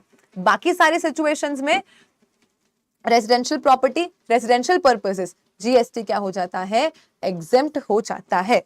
बराबर मैम। लेकिन लेकिन लेकिन मई 25 में आया था अमेंडमेंट जो बोला था कि ये एंट्री नहीं लगेगी अकोमोडेशन सर्विसेज, हॉस्टल्स, कैंप्स या पीजीज पे, क्योंकि मैम आप समझो आज बच्चे बाहर जाते हैं, बहुत सारे बच्चे पढ़ने के लिए बाहर जाते हैं, पीजीज में, अकोमोडेशंस में, हॉस्टल्स में रहते हैं, रेजिडेंशियल प्रॉपर्टी है, रेजिडेंशियल पर्पस है, जीएसटी एग्जेम्प्ट हो जाना चाहिए। लेकिन गवर्नमेंट ने बोला नहीं करेंगे, करेंगे पर तभी करेंगे जब एटलीस्ट वो स्टूडेंट 90 डेज या उससे ज्यादा रह रहा है उस प्रॉपर्टी में और उसका जो मंथली अकोमोडेशन का रेंट है ना वो 20,000 या उससे कम है तो एग्जेम्पशन देंगे।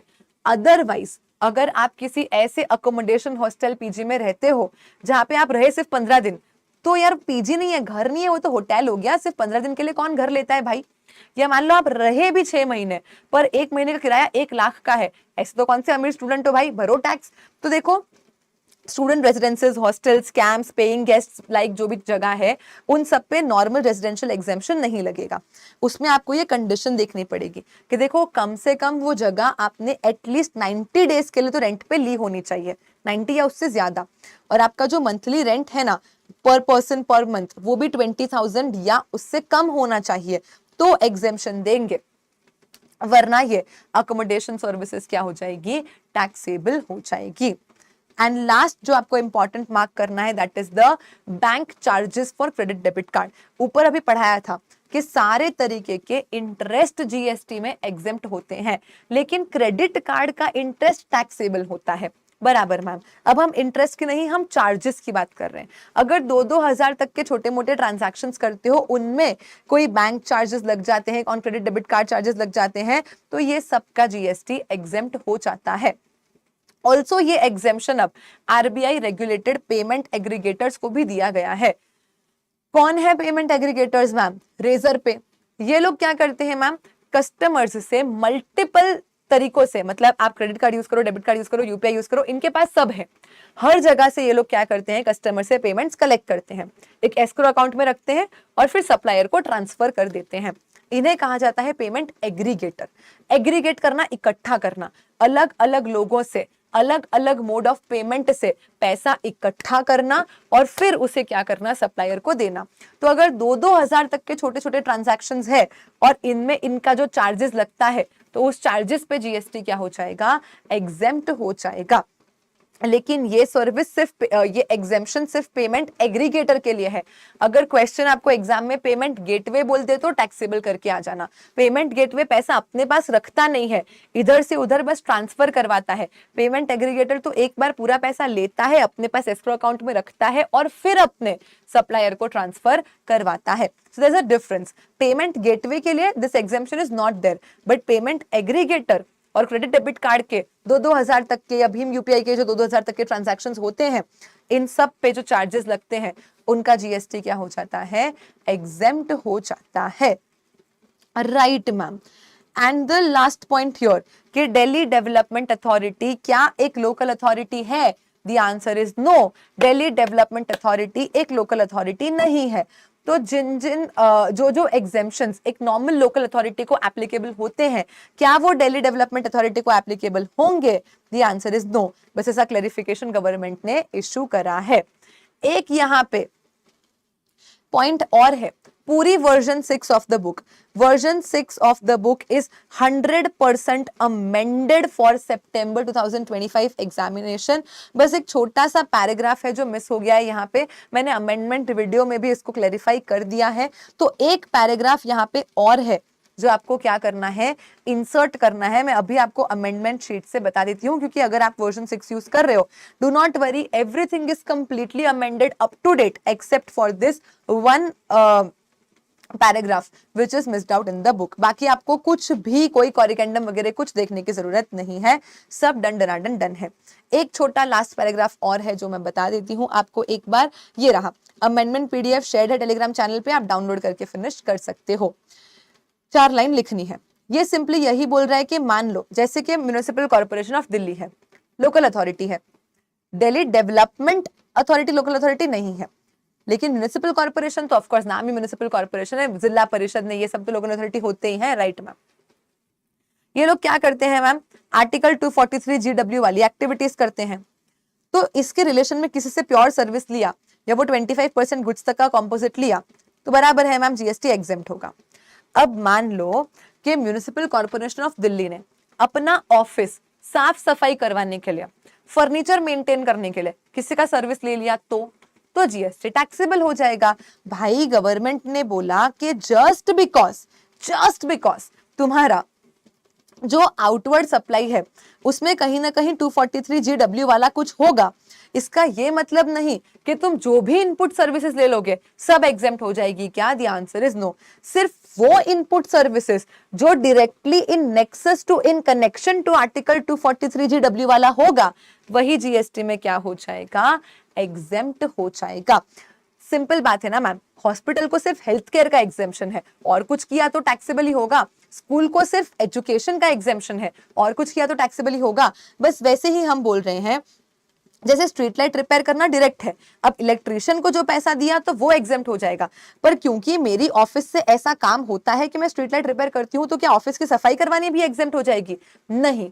प्योर सर्विसेज और 25% तक के गुड्स के साथ वाली सर्विसेज का एग्जेम्पशन मिलता है अगर वो डायरेक्टली आर्टिकल 243 जीडब्ल्यू के साथ रिलेटेड है। तो इनडायरेक्टली आप कोई और सर्विसेज ले लो, जैसे कि office maintenance, civil maintenance, furniture maintenance वगैरह, तो ये सब तो नॉर्मली ही जीएसटी में क्या होने वाला है, टैक्सेबल होने वाला है।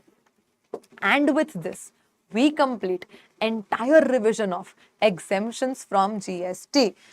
एग्जेम्पशन, रजिस्ट्रेशन, चार्ज, सप्लाई, ये 4 ही चैप्टर है जिनका रिवीजन वीडियो भी इतना लंबा चलता है।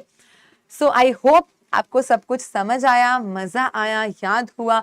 बहुत बहुत बहुत मेहनत लगती है to consolidate 20-25 pages in just 1-1.5 hour, ताकि आप उसको बार बार सुन के एग्जाम के एक दिन पहले 1-1.5 घंटे में पूरा चैप्टर रिवाइज कर पाओ। So please do share the video with your friends. आपको पसंद आया हो तो हिट अ लाइक, एक अच्छा सा कमेंट ड्रॉप कर देना, मुझे भी खुशी होगी। एंड आगे जो बच्चे इस वीडियो को देखेंगे उन्हें भी आपके कमेंट्स पढ़ के कॉन्फिडेंस आ जाएगा। क्वेश्चन प्रैक्टिस करते रहना, एग्जाम्स बिल्कुल पास में है। गिव योर ऑल, आप कर सकते हो, आप करोगे, मुझे पूरा विश्वास है आपके ऊपर। मिलते रहेंगे अगले रिवीजन वीडियोस में। Take care and bye bye everyone. अगर आपको कोई भी डाउट है आप मुझसे कनेक्ट कर सकते हो टेलीग्राम पे। टेलीग्राम डिस्कशन ग्रुप का लिंक इस वीडियो के डिस्क्रिप्शन में अवेलेबल है। अगर आपको नए क्वेश्चन बैंक का पीडीएफ चाहिए, आपको अमेंडमेंट्स का पीडीएफ चाहिए, आपको क्वेश्चन बैंक के चेंजेस चाहिए, anything and everything that you need, सब कुछ टेलीग्राम चैनल पे शेयर किया हुआ है। चैनल का लिंक इस वीडियो के डिस्क्रिप्शन में है। आप एक बार टेलीग्राम चैनल पे जाइए, you will find everything. Ma'am मेरे पास वर्जन 4 है, मेरे पास वर्जन 5 है, मेरे पास वर्जन 6 है, मैं क्या करूं क्या नहीं करूं, सब कुछ टेलीग्राम चैनल पे शेयर किया हुआ है। ठीक है, चलिए मैम, मिलते रहेंगे। Take care and bye bye everyone.